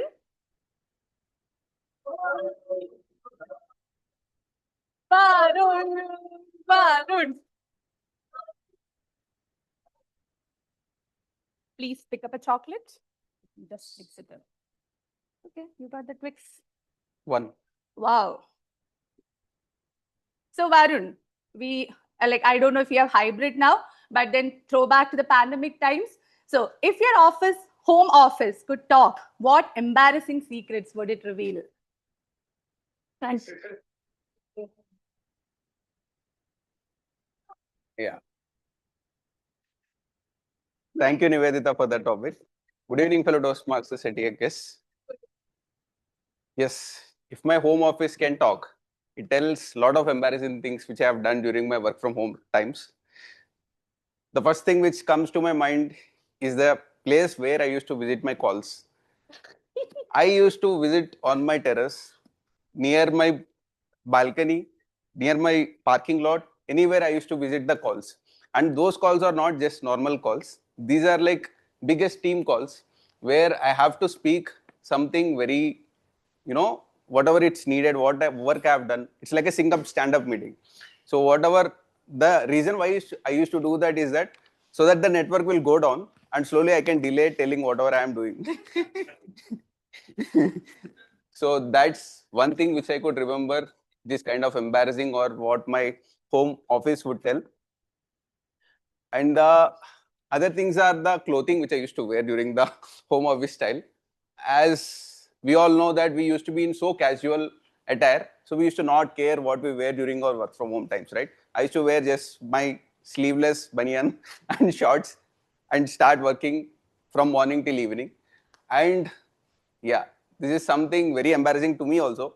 Sometimes I used to not take bath in the morning. I just used to take bath in the afternoon. I used to hear my mom's shouts, why are you not taking the bath and all.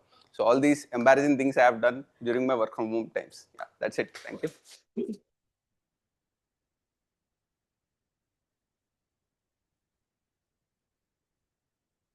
Varun was so embarrassed, he just ran away from the stage. So thank you, Varun, for that. I still remember, yes, turning on the video was the biggest case. Unless the meeting invite will request specifically that your video needs to be turned on, everybody would be in their best house attire. So let me call upon Gopi. Gopi, Gopi, Gopi, Gopi, Gopi, Gopi. Yes, a snicker. So, Gopi, your topic is, you have to, if you are mistaken as the CEO of on your first day, how would you play along?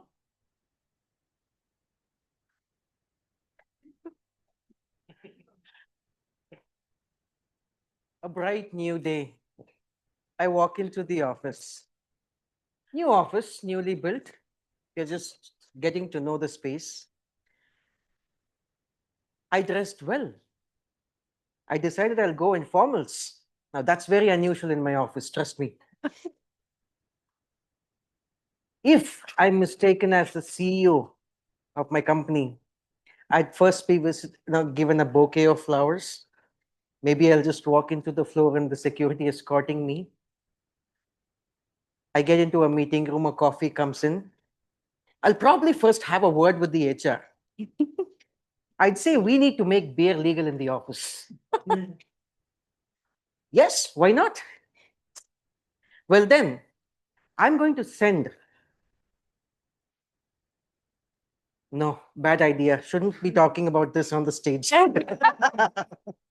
But I'd probably take every privilege to just walk around with probably security personnel, three or four other managers who are actually believing that I am the CEO.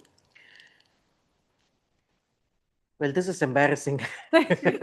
But still, I'd walk around the office. Hi, hello to everyone out there. Just making sure my presence is felt.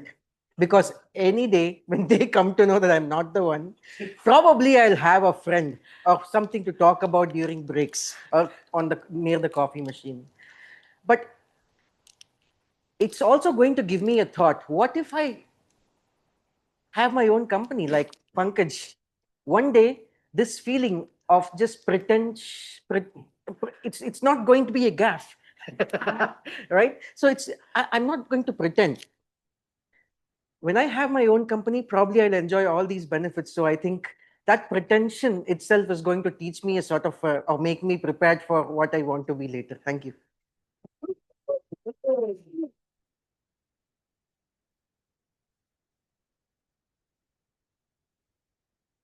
It's actually nice, Gopi, that you put a positive spin to it. Like you can pretend so that one day that pretension becomes a reality. Really nice thought. So now I would like to call upon Wasim. Wasim. Wasim. Wasim. Wasim. So that's, yes. Yes. Please pick your choice. Oh, okay. It all got stuck. No, yeah, there. Okay, yes. Are you sure you want that one only? I want Kit Oh, Kat only. awesome. I want a break. Okay. So, Wasim, the question for you is like, have you ever slacked or messaged someone accidentally about themselves? And if you did, how did you manage to come out of that situation? Okay. Yes.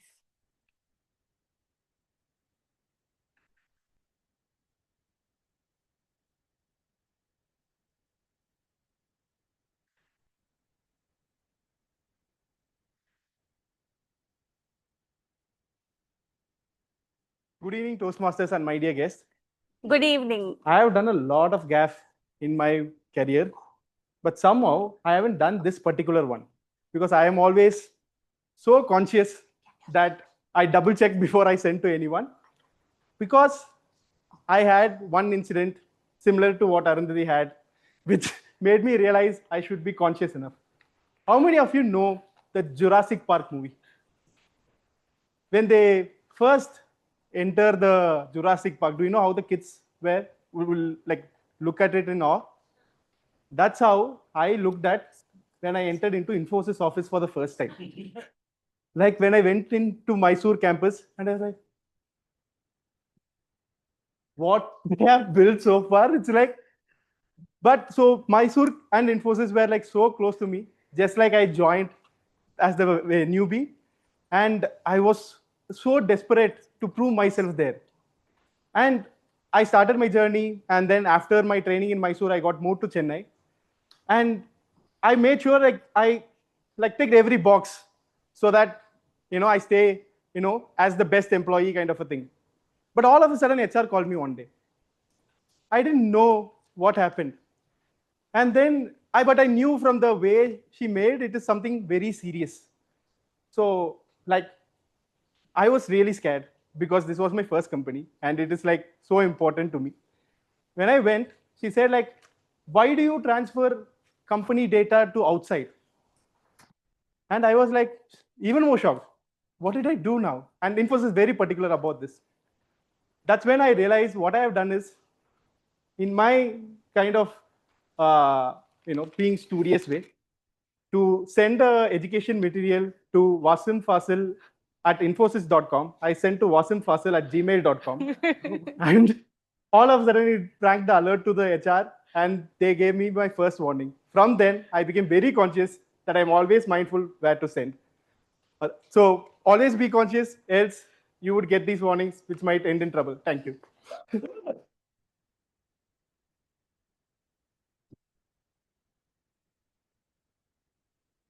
Thank you, Asim, for that insightful message to everyone. So I think everybody should be, because as it's all AI and everything is like automatically coming up when you put your email ID or whatever. So make sure that it's going into your professional ID and not your personal ID.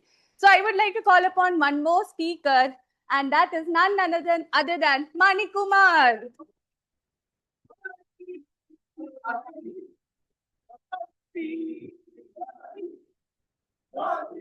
So many good.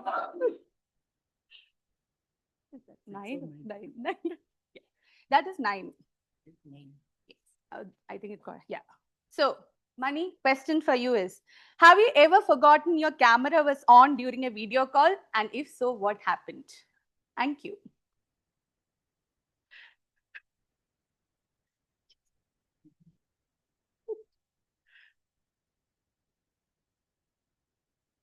Good evening, everyone. Camera on or off was the first ever check I used to do whenever I join online meetings. In case if I am having this webcam setup, the first thing is disconnect USB. That's the first and foremost thing which I do whenever I log into any of the Zoom meetings or the Teams meeting for the professional setup. I managed to do it like that for the initial days during the pandemic. Later, my parents were there. They tried to clean up some setup and they did some magics and miraculous happened.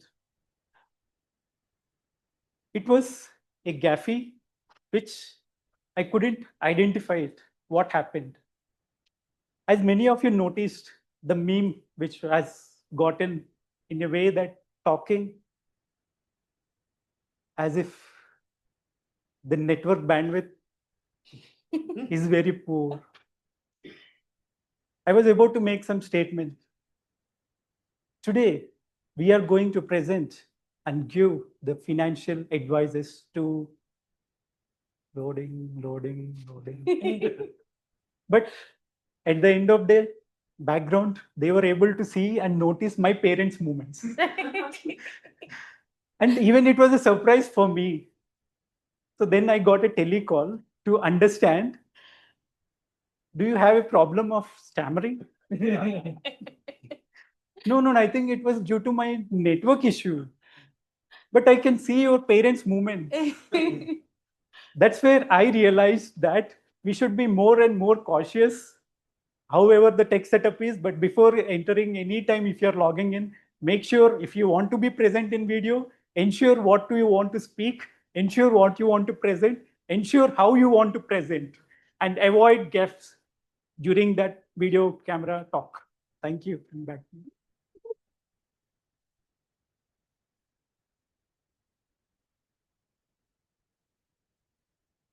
Actually, true, Mani. I think sometimes technology will outsmart us, so we have to be always careful what we are up to, so that before our brain, like when the brain is thinking, we have to make sure that everything else is sorted. So that brings us to an end to our table topic session today. So one thing I realized is office life is also pretty full of surprises, right? And another thing is like each one of these gaps have a silver lining to it. It makes us connected or brings in the connection. It also actually lightens the mood and also kind of reminds us that at times it's better not to take ourselves too serious, right? So with that, anyway, I'm ending my session and handing over the stage back to the general evaluator.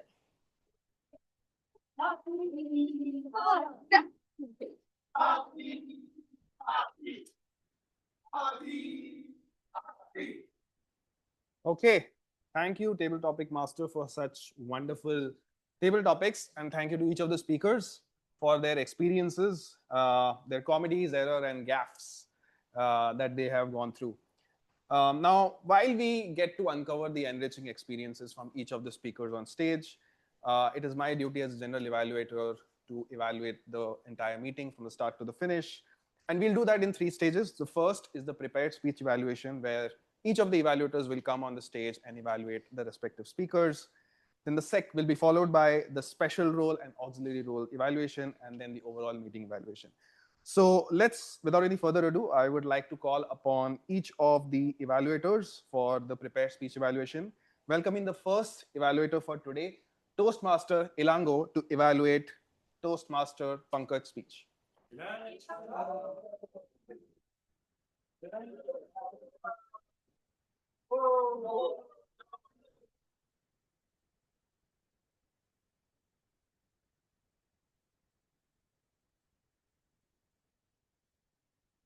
It's my privilege to evaluate Pankaj's speech today.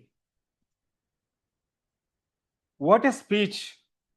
You started with very strong confidence. The starting will be it was very confident. Overall, the speech was fragrant. As you introduced center of the theme in introduction, the 3 feet headlight will be visible in 3 feet. After that, the next feet will be visible. It was wonderful. Let me call upon the highlights of your speech. The first one, the structure of the speech, it's very concrete. The first, you structured the speech like first one. As an entrepreneur, it's not easy. It has to know all the department of the company. Like you explained, So first on finance and accounts, you also given the example, income, expense, asset, and liabilities. Also next, the HR department. You also know, like if the employees are taking leaves, uninformed leaves or leaves, so how to manage the things. It's absolutely great structure. And let me call upon the improvement area. So maybe absolutely fine made mistake on the stage. It's that's we have learning from the mistakes. And I found maybe little more preparations of your script. Maybe it could be helpful to deliver the speech without waiting for next sentence. Maybe you can slow down your speech so that you can able to recollect next speech what is going to be in the thought. It will come. So third one,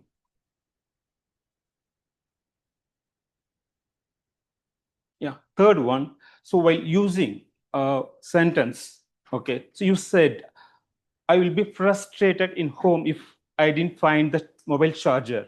So maybe you can use the word like, I will be frustrated home if I didn't get the charger. Like, where is charger? Where is charger? Like that. You can use it, that one. So it will be more helpful.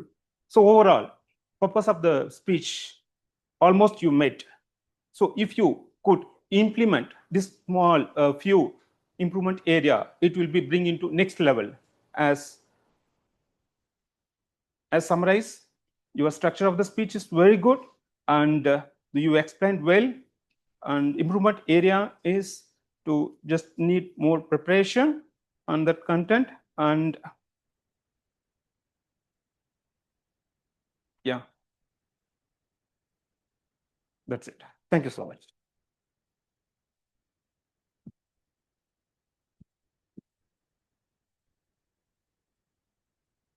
Thank you, Toastmaster Ilango, for that elaborate evaluation. I agree with Toastmaster Ilango, Pankaj, when it comes to your speech. Your speech was very inspirational from the days you started out freelancing to how you're currently running an IT company and your firm of your own. With that ever smiling confidence, you were able to, exude on stage.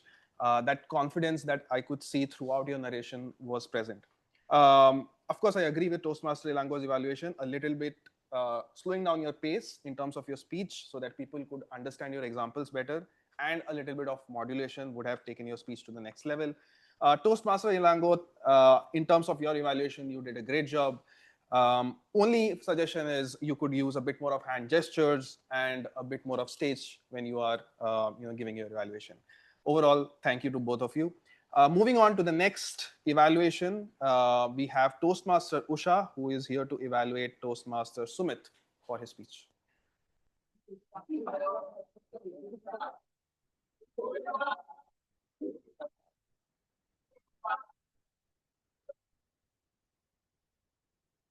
Thank you. Good evening, everyone.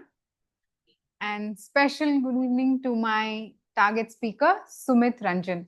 Sumit, the purpose of today's speech was fine. Okay. The purpose of today's speech was for you to practice vocal variety and a good body language in your speech. So, to start off with, you have met the objective of the speech. But I'd like to highlight some points from your speech. To begin with, you had a great start. The way you began your speech was really good. After which, you had the very good structure of your speech. You had two anecdotes, one from your childhood days and one in your college time, and then how you made it to Toastmasters and how you're overcoming your fear of public speaking. So the whole speech was well written and well constructed and very well delivered. So kudos to you on that. I have two areas of improvements for you. One is at point I had seen where you were speaking sentences, but then you were closing your eyes. Maybe, two places where I noticed. like you're saying I had the shaky voice, you were just closing your eyes. So that is something if you can avoid. And second is, though you had some good body language and voice modulation, but it could have been much better. Like, for example, there was an instance where you said, how perfectly you speak. It doesn't matter how perfectly you speak, but what it matters is how genuinely you connect. If you could have added this voice modulation, like the pitch and the voice modulation matters. Here, vocal variety was not very much tested because you didn't have different characters, even though even that could have been added. And one more suggestion is, like, whenever you're giving online speech, it's better to stand so that whoever is evaluating can see your complete posture of how you are actually delivering the speech. So overall, Sumit, you have met your objective and you had a great structure, great anecdote in the speech. So continue doing the same with little bit of voice modulation and ensuring that you don't close your eyes. And whenever you're giving online speeches, ensure you place your camera in a position where the evaluator can see you very well on the camera. That will take your speech to a next level. And I would look forward to hear more from you. I can see the difference from your first speech till today. So very good job on that. Thank you. Thank you, Usha.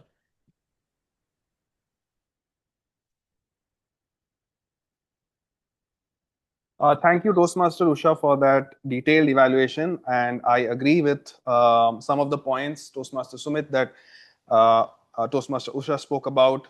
You had great audience connect, you had the tonality, you had great content, but I felt that it could have come out better had you, stood at a distance from your laptop or from, the thing that had a mic.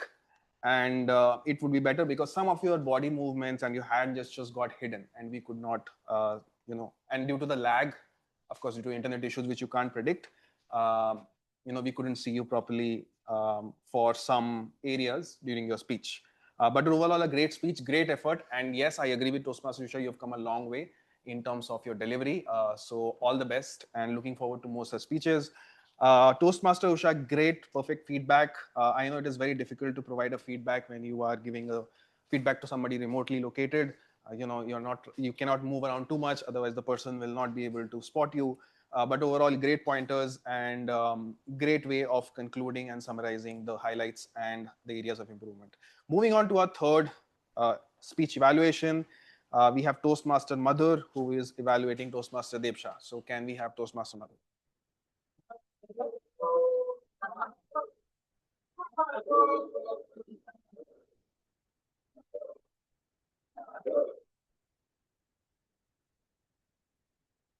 Staying zen, even when life give you offbeat movements. Dum ta na na na na na.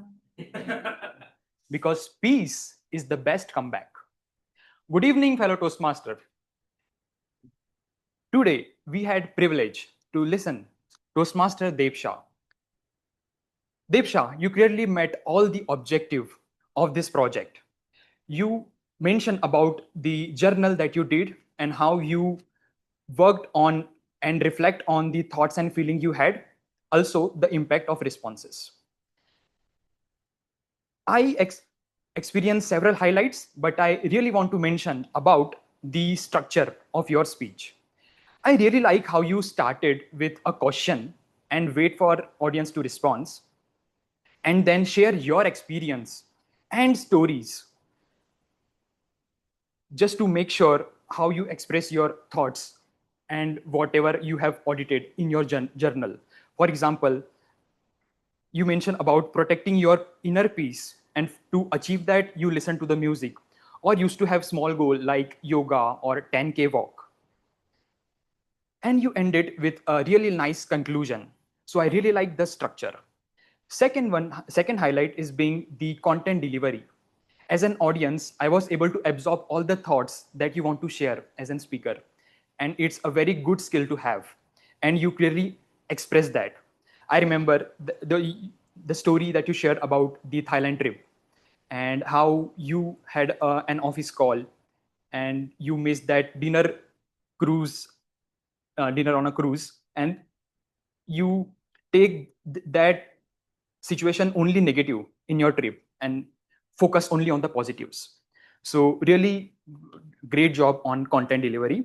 Now coming on to the areas of improvement, sometimes I felt that you can work on pacing.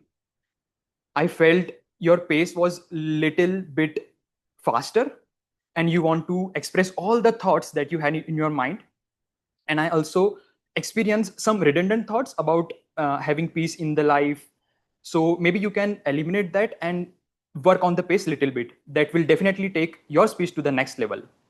And the one thing that I want to challenge you is to work on a conclusion. You really had a very good conclusion, but I want you to circle back from where you have started. For example, Mr. X is like a DJ who plays all the wrong track, but I chose to dance only on good beats. It's the time to disco.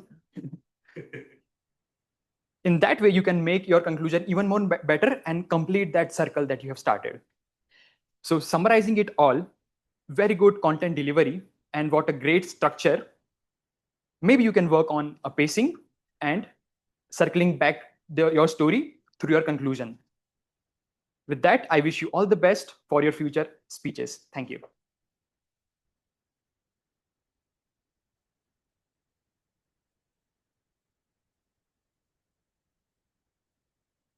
Thank you, Toastmaster Madhur. I absolutely agree with your evaluation. I think when it comes to Devsha's speech, she had she had great content, tonality. The pace was also okay, and she had some amazing examples and analogies that she used. Like for example, her colleague Mr. X was like an irritating instrument at work, etc., etc. One thing that really stood out for me, Devsha, in your speech was the way you narrated examples across from your personal life and your work life and how you brought it all together. Areas of improvement, as Madhur pointed out, it could be a bit of your voice modulation that you could work on, and also circling back to the topic towards the end so that the summarization could be, so that the conclusion would have been better. Overall, a great speech.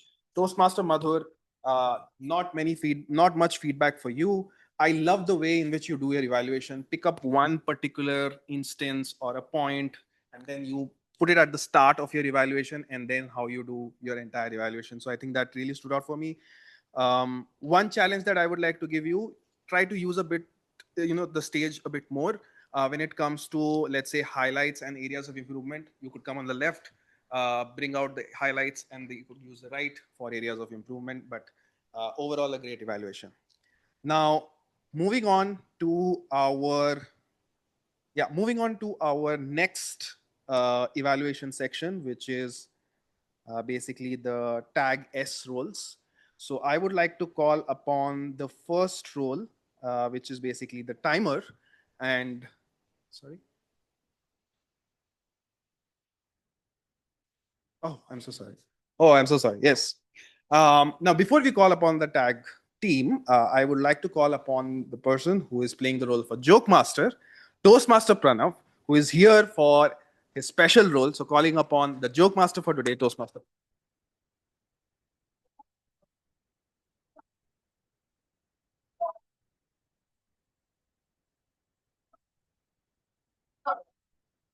Thank you, everyone. And as you all know, I'm the joke master. We are all laughing on our committed mistakes at workplace. Let me share you a few incidents, what I observed while celebrating the festivals, and also while practicing some tips by our Convo master. So how many, on the show of hands, recollect the tips shared for starting a conversation? For those who don't, I still recommend nod your head. It helps, not only in the stand-up comedies, but also in the stand-up meetings at work. So I was practicing this famous tip of starting a conversation, which goes like this, that you need to build relationship, and for that, you need to appreciate your partner. And I was trying it on my wife. So last week on the Diwali, I told her, hey, honey, you look so smart. And I really appreciate the way you have optimized your time and efforts and prepared such a grand dinner for the entire family and managed the festival prep so well.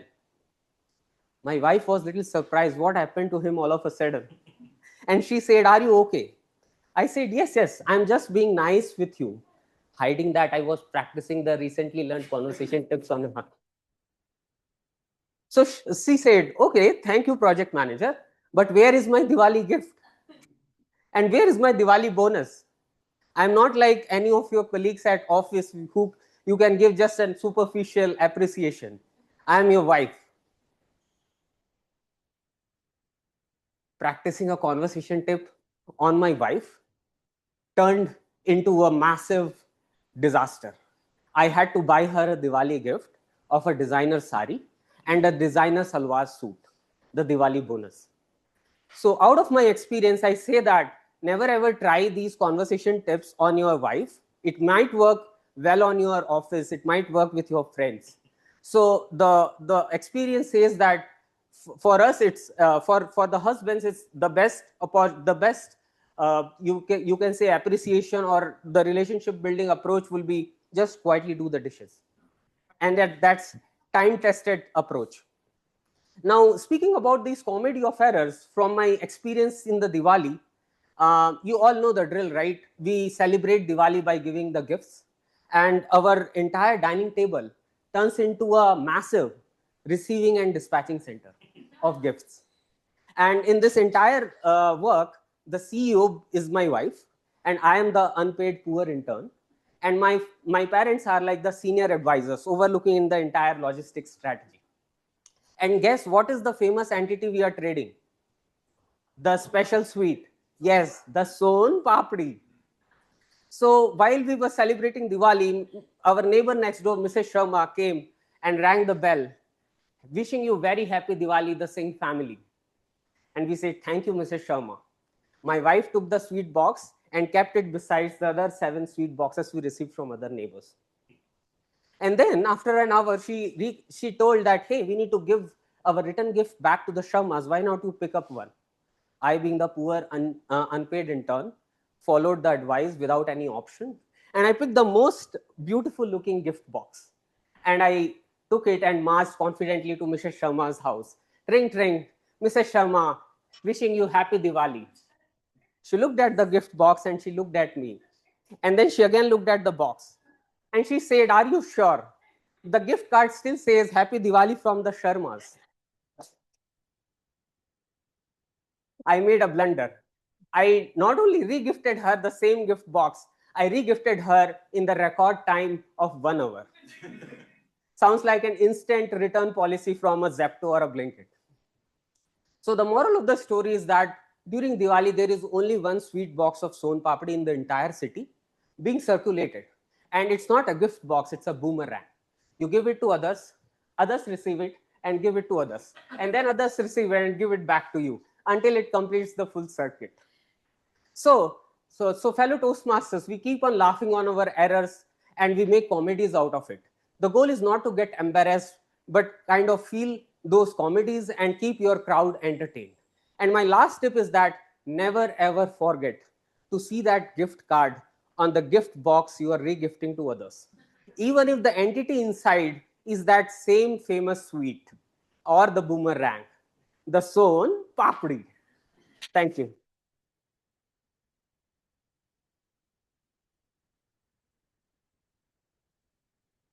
Wow. Okay. That was a very relatable story. So, couple of years back, what had happened is a very similar incident happened with me.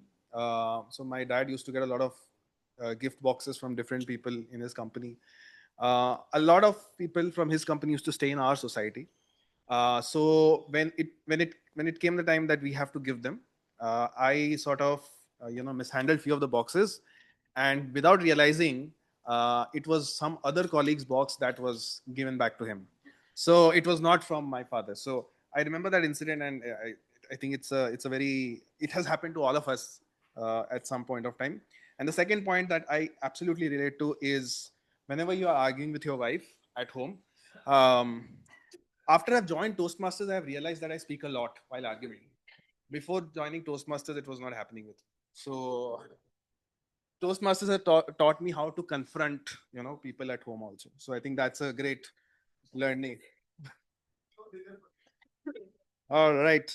Okay, so we'll move backwards. So since we are done with the special role, we'll move to the next role, which is grammarian. So Toastmaster Teju, who is playing the role of a grammarian.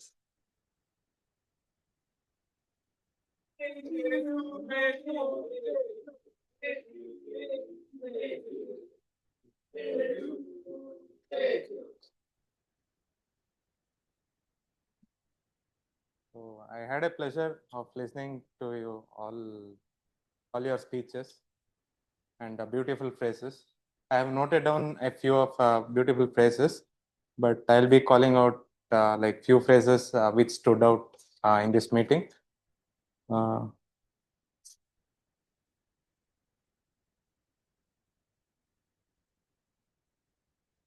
So first one was even that could sail through, which was told by Arundhati, which was mentioned by Arundhati.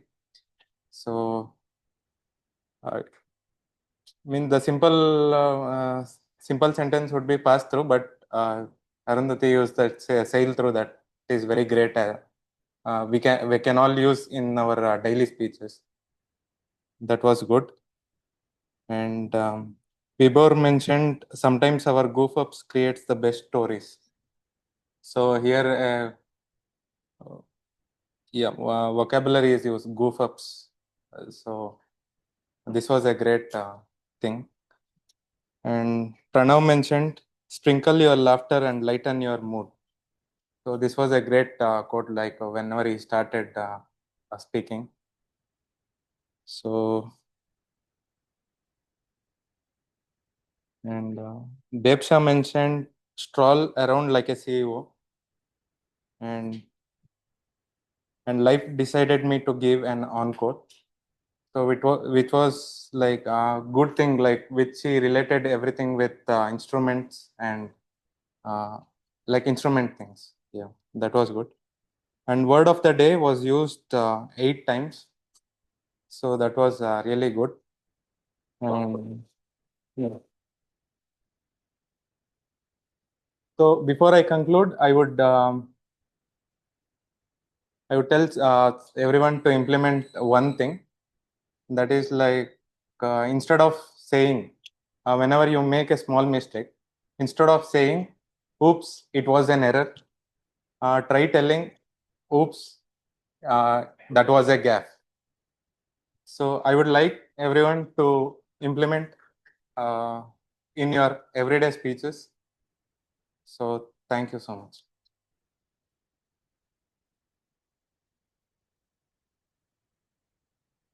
Okay, thank you, Toastmaster Teju, for the grammarian report. Great tip towards the end.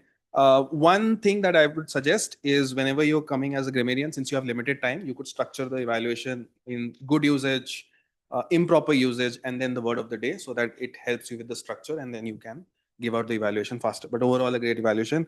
Moving on to the next role, the R counter role played by Toastmaster Akshay. Yeah.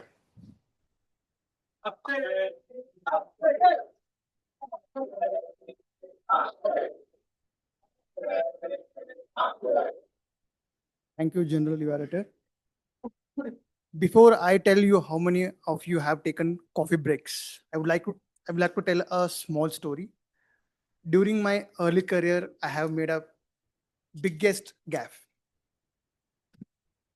wherein I was responsible for to prepare a quotation and with profit margins, and I was supposed to send this to a client. Imagine I have sent this to a client without adding the profit margin. Now you can imagine my manager face. He was completely red.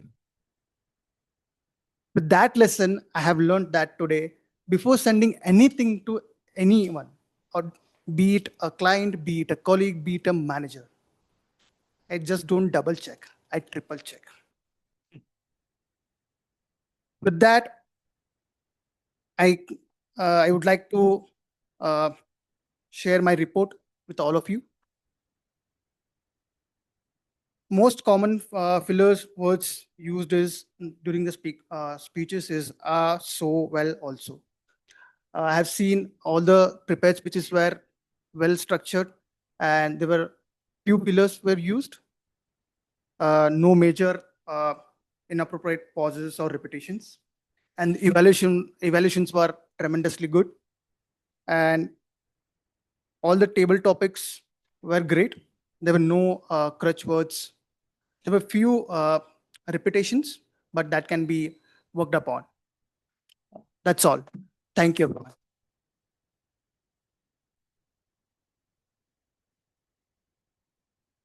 Thank you, Toastmaster Akshay, for the report. Was a great, of course, was a great report, and thank you towards that for the tip that you mentioned. One suggestion for you is initially when you're introducing your role, if you could help out spell the definition of CRPF, like C stands for crutch, R stands for repetitive, F stands for filler, etc. And maybe follow that same sequence when you're coming and giving out your report, and also mention some of the speakers and their counts of filler words or repetitive words they use, so that next time it helps us be mindful of the errors that we make, right? But overall, a great report. Moving on to the last role taker for today, Toastmaster Vibha. She will present a timer report.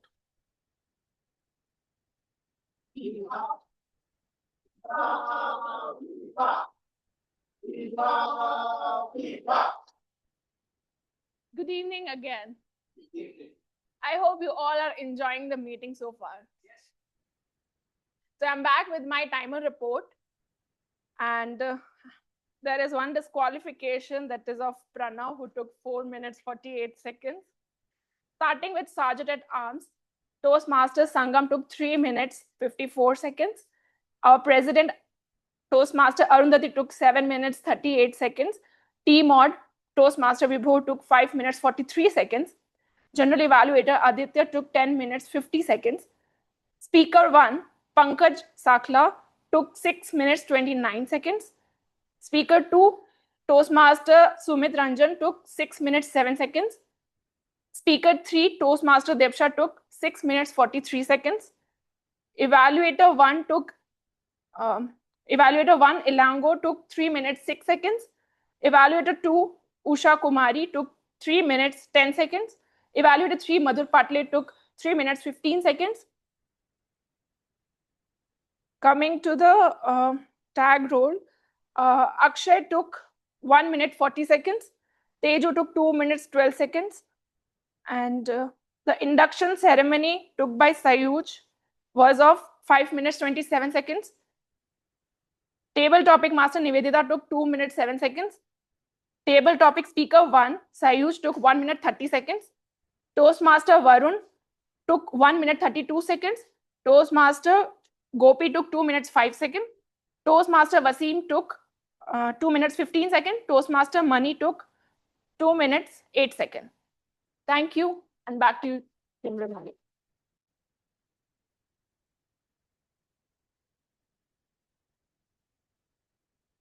Thank you, Toastmaster Vibha, for the timer report and meticulously monitoring the time for each role and each speech. Lastly, I think I forgot to do an evaluation for Toastmaster Pranav. Toastmaster Pranav, while you were on the stage and the scene that you narrated it's actually a very difficult thing to do as a joke master, you know, coming and making people laugh and through very relatable examples. So I think that's something that you did really, really well. And one thing that really stood out for me is how you use the entire stage for narrating the joke and the entire conversation. So great job done, and looking forward to more such roles in the future. Moving on to our other roles for today. Toastmaster Nivedita, who was the table topic master, the way she put an effort behind putting a sticker around each chocolate and then getting the speakers on the stage, taking out one chocolate each and then giving out this the topics. I think that was really, really phenomenal. Great way to actually practice table topics on stage. Each of the speakers, Toastmaster Sayuj, Varun, Gopi, Wasim, and Toastmaster Mani, did a great job while they were on stage, confidently narrating on their table topics. So overall, a great job done during the table topic session. Moving on to our SAA, who is Toastmaster Sangam. Although there was a delayed start, but I think you did a great job in terms of your SAA role. One suggestion that I have for you is now that you have practiced the SAA role for quite some time, can you challenge yourself to move away from reading on the phone? And if that is, and the second thing is when you are introducing Toastmaster Arundhati or whoever the presiding officer is, you introduce the person as the presiding officer and then you say DTM Toastmaster Arundhati, right? So that it will be better. Okay. But overall, a great job done. Moving on to our presidential address by DTM Arundhati, great start in terms of giving a perfect example of intimidating versus intimation. It was an error-free address. You always have, brought out very relatable examples in a very profound manner. Errors, you used errors as a hook to introduce, Toastmasters and Bright Hearts. So I think that was something really commendable. One thing that I would request in terms of your challenge is if you can use voice modulation when you are giving your presidential address. I think that was something that I did not notice. In case you have done it, you let me know. Moving on to our Toastmaster of the day, Toastmaster Vibhor. I feel that Toastmaster Vibhor had to speak a bit more. If it feels that he cut off his theme somewhere in the middle. Great job done. What an amazing energy you bring to the stage. The topic selection was absolutely, something that I did not think of. When I heard of Comedy of Errors, I thought you were doing a play or something, but the way you brought about the corporate environment and how we make such errors and gaffes was something that, we do it, but then we don't realize it. So I think that was a really great way of putting the topic and the examples that you showed in terms of your presentation, the quiz that you played. You have to spot, you have to give out answers which are not acceptable in a professional environment. I think that was really hilarious. So great energy, being very hilarious on stage when it comes to the overall content topic. I don't have much suggestion for you. You did a great job as the TMOD for today. Overall, it was a phenomenal meeting. I wish that you could conclude your theme in a better way. I know you have things to say, but I feel that it was still a great job done. And all the best to you for the roles that you take in the future. Now, when it comes to the overall meeting, we started 2 minutes late. We started at 4:02 p.m. The agenda I felt in the WhatsApp group was sent out a bit late. It was sent out yesterday. Ideally, it should have been sent out like a Thursday. I recall the previous agendas being, no, it was always Saturday. Then Akshay fooled me into saying that it should have been sent on Saturday. Okay, and a great job done in sending the agenda on time. Thank you. Role takers, of course, have to be more punctual, come in on time by at least 3:45. We started a bit late because we did not have the setup ready. I think from next time we could have the setup ready on time. Overall, I feel this meeting was absolutely great from start to finish. Unique theme, great topics, great role takers, and great speeches. And I love the meeting altogether. With that, back to you, Toastmaster Arundhati for. Oh, we'll move to vote. Okay.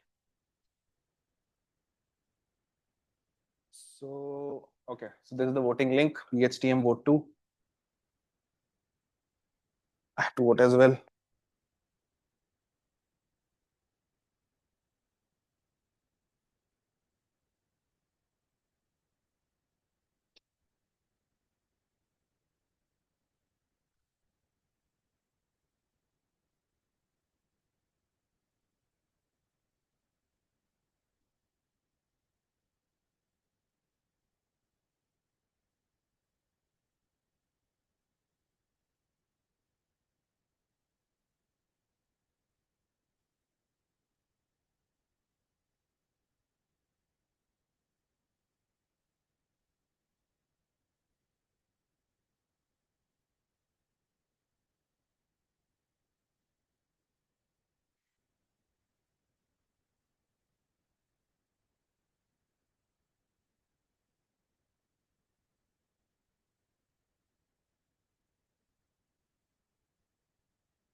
Do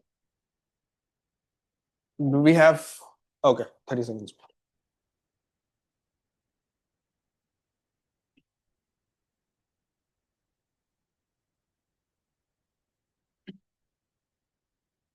Announcements started.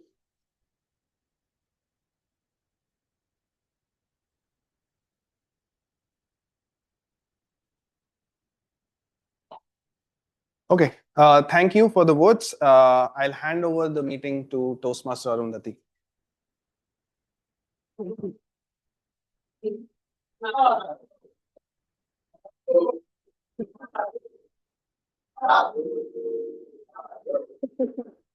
I learned to nod my head from Nivedita. She nods her head no matter who she's cheering for. Thank you very much, all of you, for that cheer. And let's first start by giving a huge round of applause to our general evaluator, Toastmaster Aditya. I think it is Toastmaster Aditya's first general evaluation at Bright Hearts Toastmasters for sure. And I loved the clarity that Aditya has when he's doing general evaluation. It's a little bit like no nonsense. Straight to the point, this is what went well, this is what should be better. And I think that's what we expect from a general evaluator in Toastmasters. So very well done. Thank you very much for all those feedback, Toastmaster Aditya. So we have a couple of announcements to make today because the year's getting interesting as it's nearing its end. So Toastmaster Sangam, if you could help us with the announcement sites. Right, okay. First thing to announce, looks like last week some challenges got thrown at each other and the buddy group came live. So here are some highlights from the buddy program that Neville's curated. One thing that got missed out is somehow in Aditya's group, there are two Adityas. Aditya had a twin that we didn't know of. But for all the buddy groups that have met so far, well done to all of y'all. Good job. For the ones who haven't met yet, 3 weeks is the time that Madhur's generously given. So we have some time. But make those meetings, talk to people who've already conducted those meets. I'm sure they'll tell you that it's a lot of interesting conversation, just getting to know each other, how things are happening. Very importantly, this buddy group was started with a purpose. So whoever's coming together in the buddy group, it doesn't matter whether you're the lead or not. What is important is that you do a status check on each other, just see how each other's journey is going, practice the right hello tips. And very importantly, if you feel like sometimes the struggle that somebody tells of may not be the most relatable one to the buddy lead, might be most relatable to you. You might have been in that stage when you started. So make sure you share those best practices, how you went about it. And all the buddy leads, you've got enough challenges on the group. So I don't need to do anything more. Just make sure you're having your connects, keep the regularity, make some amazing bonds. And let us know if you have any feedbacks, anything we could do better. Madhur, Neville and myself, we'd be more than glad to make changes. I'm quite keen to see at the end of month 1 how the leaderboards look. So the only purpose is not to connect and say, hello, we met. It's also to encourage your group members to attend meetings, to take up roles because there's score for attendance as well, right? So the buddy program is now live. The next thing that we have is the Ultimate Bluff Master. So we have the Ultimate Bluff Master, which is an inter-club tall tales contest with HSR Toastmasters. So I'm sure a lot of y'all might not have witnessed a tall tales contest because does not happen as often these days. So it'll be really nice. It's not a common format. Would be good to witness. And extremely proud to announce that we've picked up the 5 who would represent Bright Hearts Toastmasters at the Ultimate Bluff Master. So this time we have Toastmaster Sayuj, Toastmaster Nivedita, Toastmaster Elango, Toastmaster Neville and Toastmaster Vishnu representing Bright Hearts at the Ultimate Bluff Master.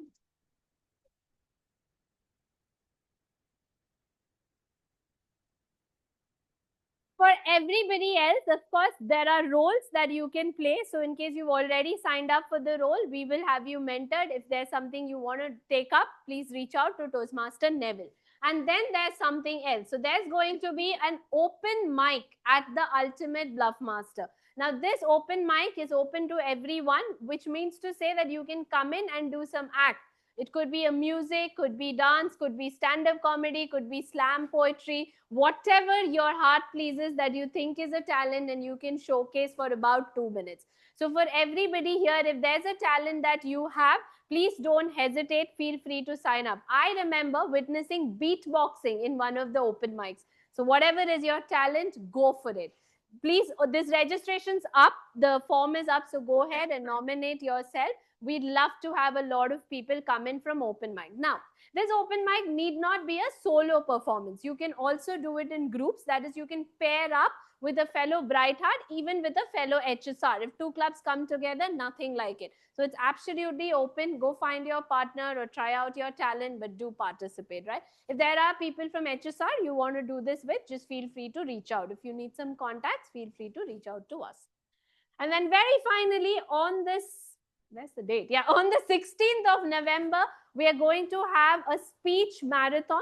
This speech marathon is for level 1 and level 2 speakers. So anybody who has a level 1 or a level 2 speech to do, this is your opportunity. We'll open up 8 slots. These slots will open the coming Wednesday at 8 p.m. So make sure you nominate yourself, take up a slot, get started on your script and participate in the speech marathon. Good. So those were the announcements. Everything, of course, will be put out on the group as well, just so that you don't miss out on anything. All right. So now comes the tradition of saying thank you. So like I said, every week I will do it no matter who else is doing, but I'm pretty certain, at least from responses I get, that we are taking those moments to appreciate each other, say thank you for things we are learning from each other. Today, I have 3 people to thank. So I'll start off with the first one. The first Toastmaster I want to thank today is Toastmaster Vibha.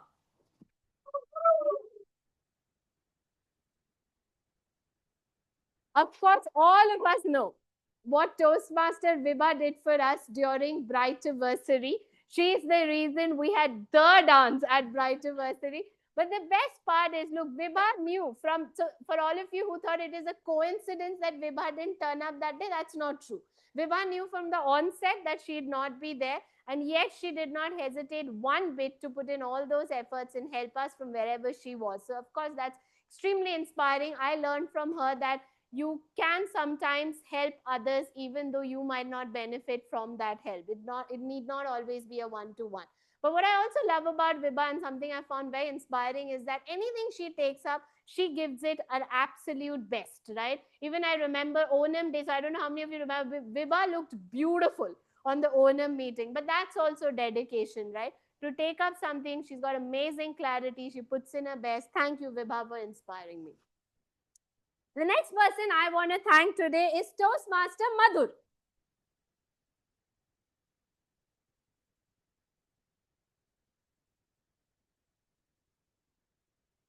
And I'm going to share a very niche story that I think only I know about. But when Madhur came into Bright Hearts the first time, he was always a very enthusiastic and energetic person. We all know that. But initially, Madhur was somebody who steered very clear that, okay, I've come here, I'll improve my speeches, my evaluation. That was his goal. And then suddenly, when the terms ExCom nomination opened, Madhur nominated himself without any second thought. After the elections were over, I had a word with Madhur and I said, Madhur, because initially, Madhur did not express any interest in ExCom in the first term.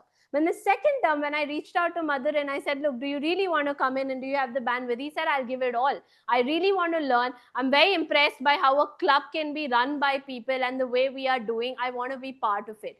And then Madhur came in, and Buddy program, we can all see, is Madhur's brainchild. He came up with it. We, of course, gave him the support, but it was all driven by him. So he came in, became creative, contributed to the ExCom. In Neville's absence, he'd take care of the VP Ed work. And what I learned from Madhur is you don't always have to do everything. You don't always have to be interested in everything. But when you are interested, when you really want to do it, then make sure that you stand true to your commitment. So Madhur definitely taught me that once you're interested, you've said, I'll do it, make sure you do it. So thank you very much, Madhur. Well done.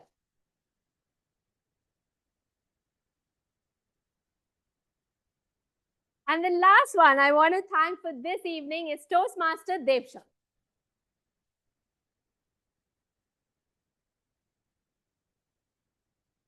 All right, so one fine day we had 2 Toastmasters who were already existing Toastmasters.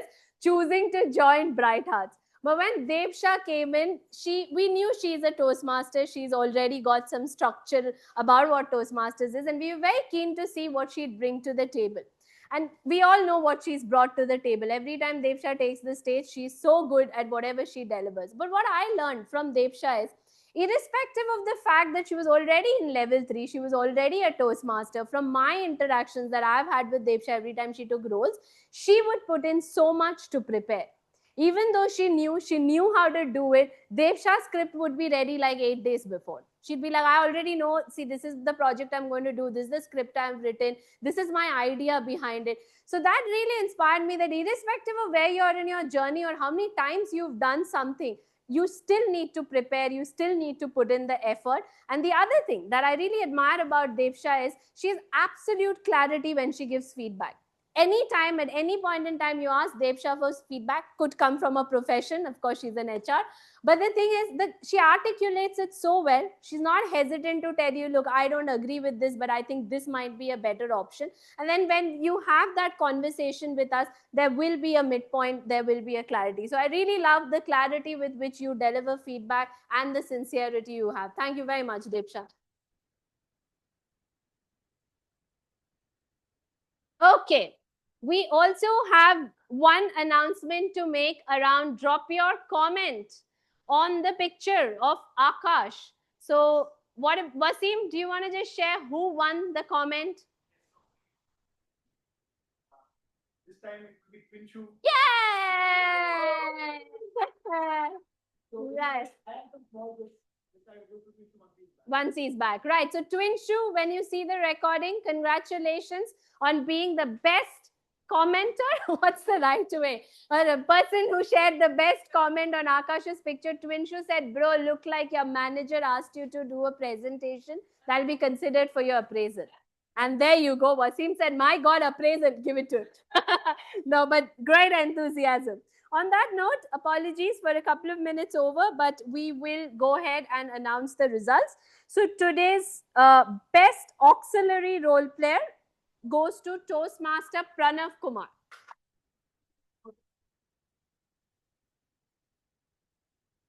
Well done, Pranav. I know the Diwali relatability jokes really hit the nail on the head. Very nicely done, Pranav. Well tried. And also, I felt like we all could picture when Pranav was saying from everything he was doing, we were like, oh yeah, that happens at my house as well. Great attempt, Pranav. Well done. The best table topic speaker for this evening is Toastmaster Sayuj Varghese.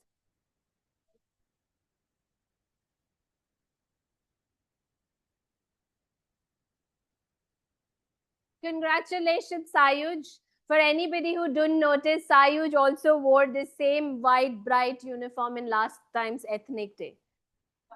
It was not the same one. I was just kidding. But Sayuj, what an attempt. Every time you come on the stage, you own the stage. He's got his style. He's got so many expressions. He can mimic so many characters. And I love how Sayuj can pull off self-deprecating humor with absolute ease. The jokes will always be on himself, but he'd do it like doesn't matter. So what? I just learned next time to read the date. And I loved how Nivedita came in and said, read the message, not just the subject line, like she knows. But well done, Sayuj. The best evaluator for this evening is Toastmaster Madhur Patle.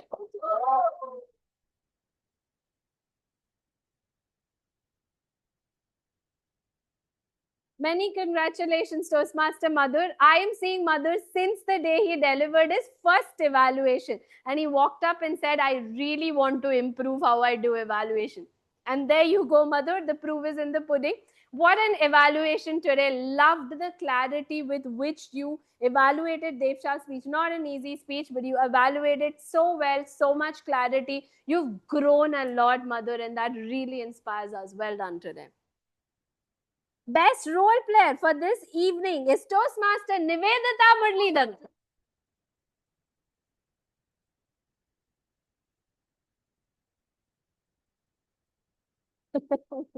Nivedita loves winning.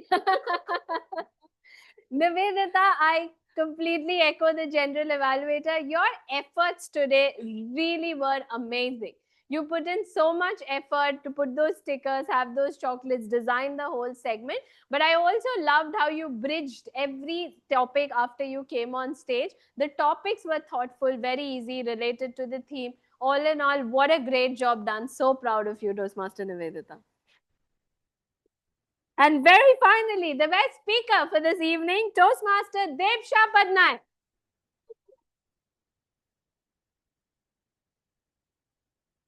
Congratulations. I think we all loved Devsha's speech today. It had so much relatability factor, so many things that we all aspire to become, right? Especially the Zen mode. I'll never get there, Devsha, but I'm trying. But I think a lot of factors that she said made sense. And I also liked how Devsha kept it so real. She said, some days I'm in this zone, but some days I'm overthinking and I'm gone. Happened with all of us. Love the way you spoke, you owned the stage, and you left us with a message that will stay with us. Very well done. Congratulations. Okay, ladies. It looks like we are looking a little bit like, yeah, like this is B and G.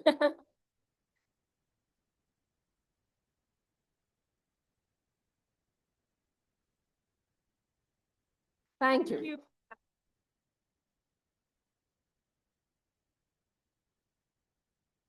Many congratulations to all the winners. Thank you everyone for making this meeting as successful as it has been today. A huge shout out once more to our Toastmaster of the day, because honestly, when the theme came out and it said comedy of errors at workplace, in my head I was thinking, what will Vibhor speak? But my God, Vibhor, what a theme. I think throughout the meeting, we just laughed about all the errors. Makes us feel so good. I'm not going to make errors on Monday, but if I happen to, I'll be like, it's okay. Vibhor said it's fine to make those errors. Great selection.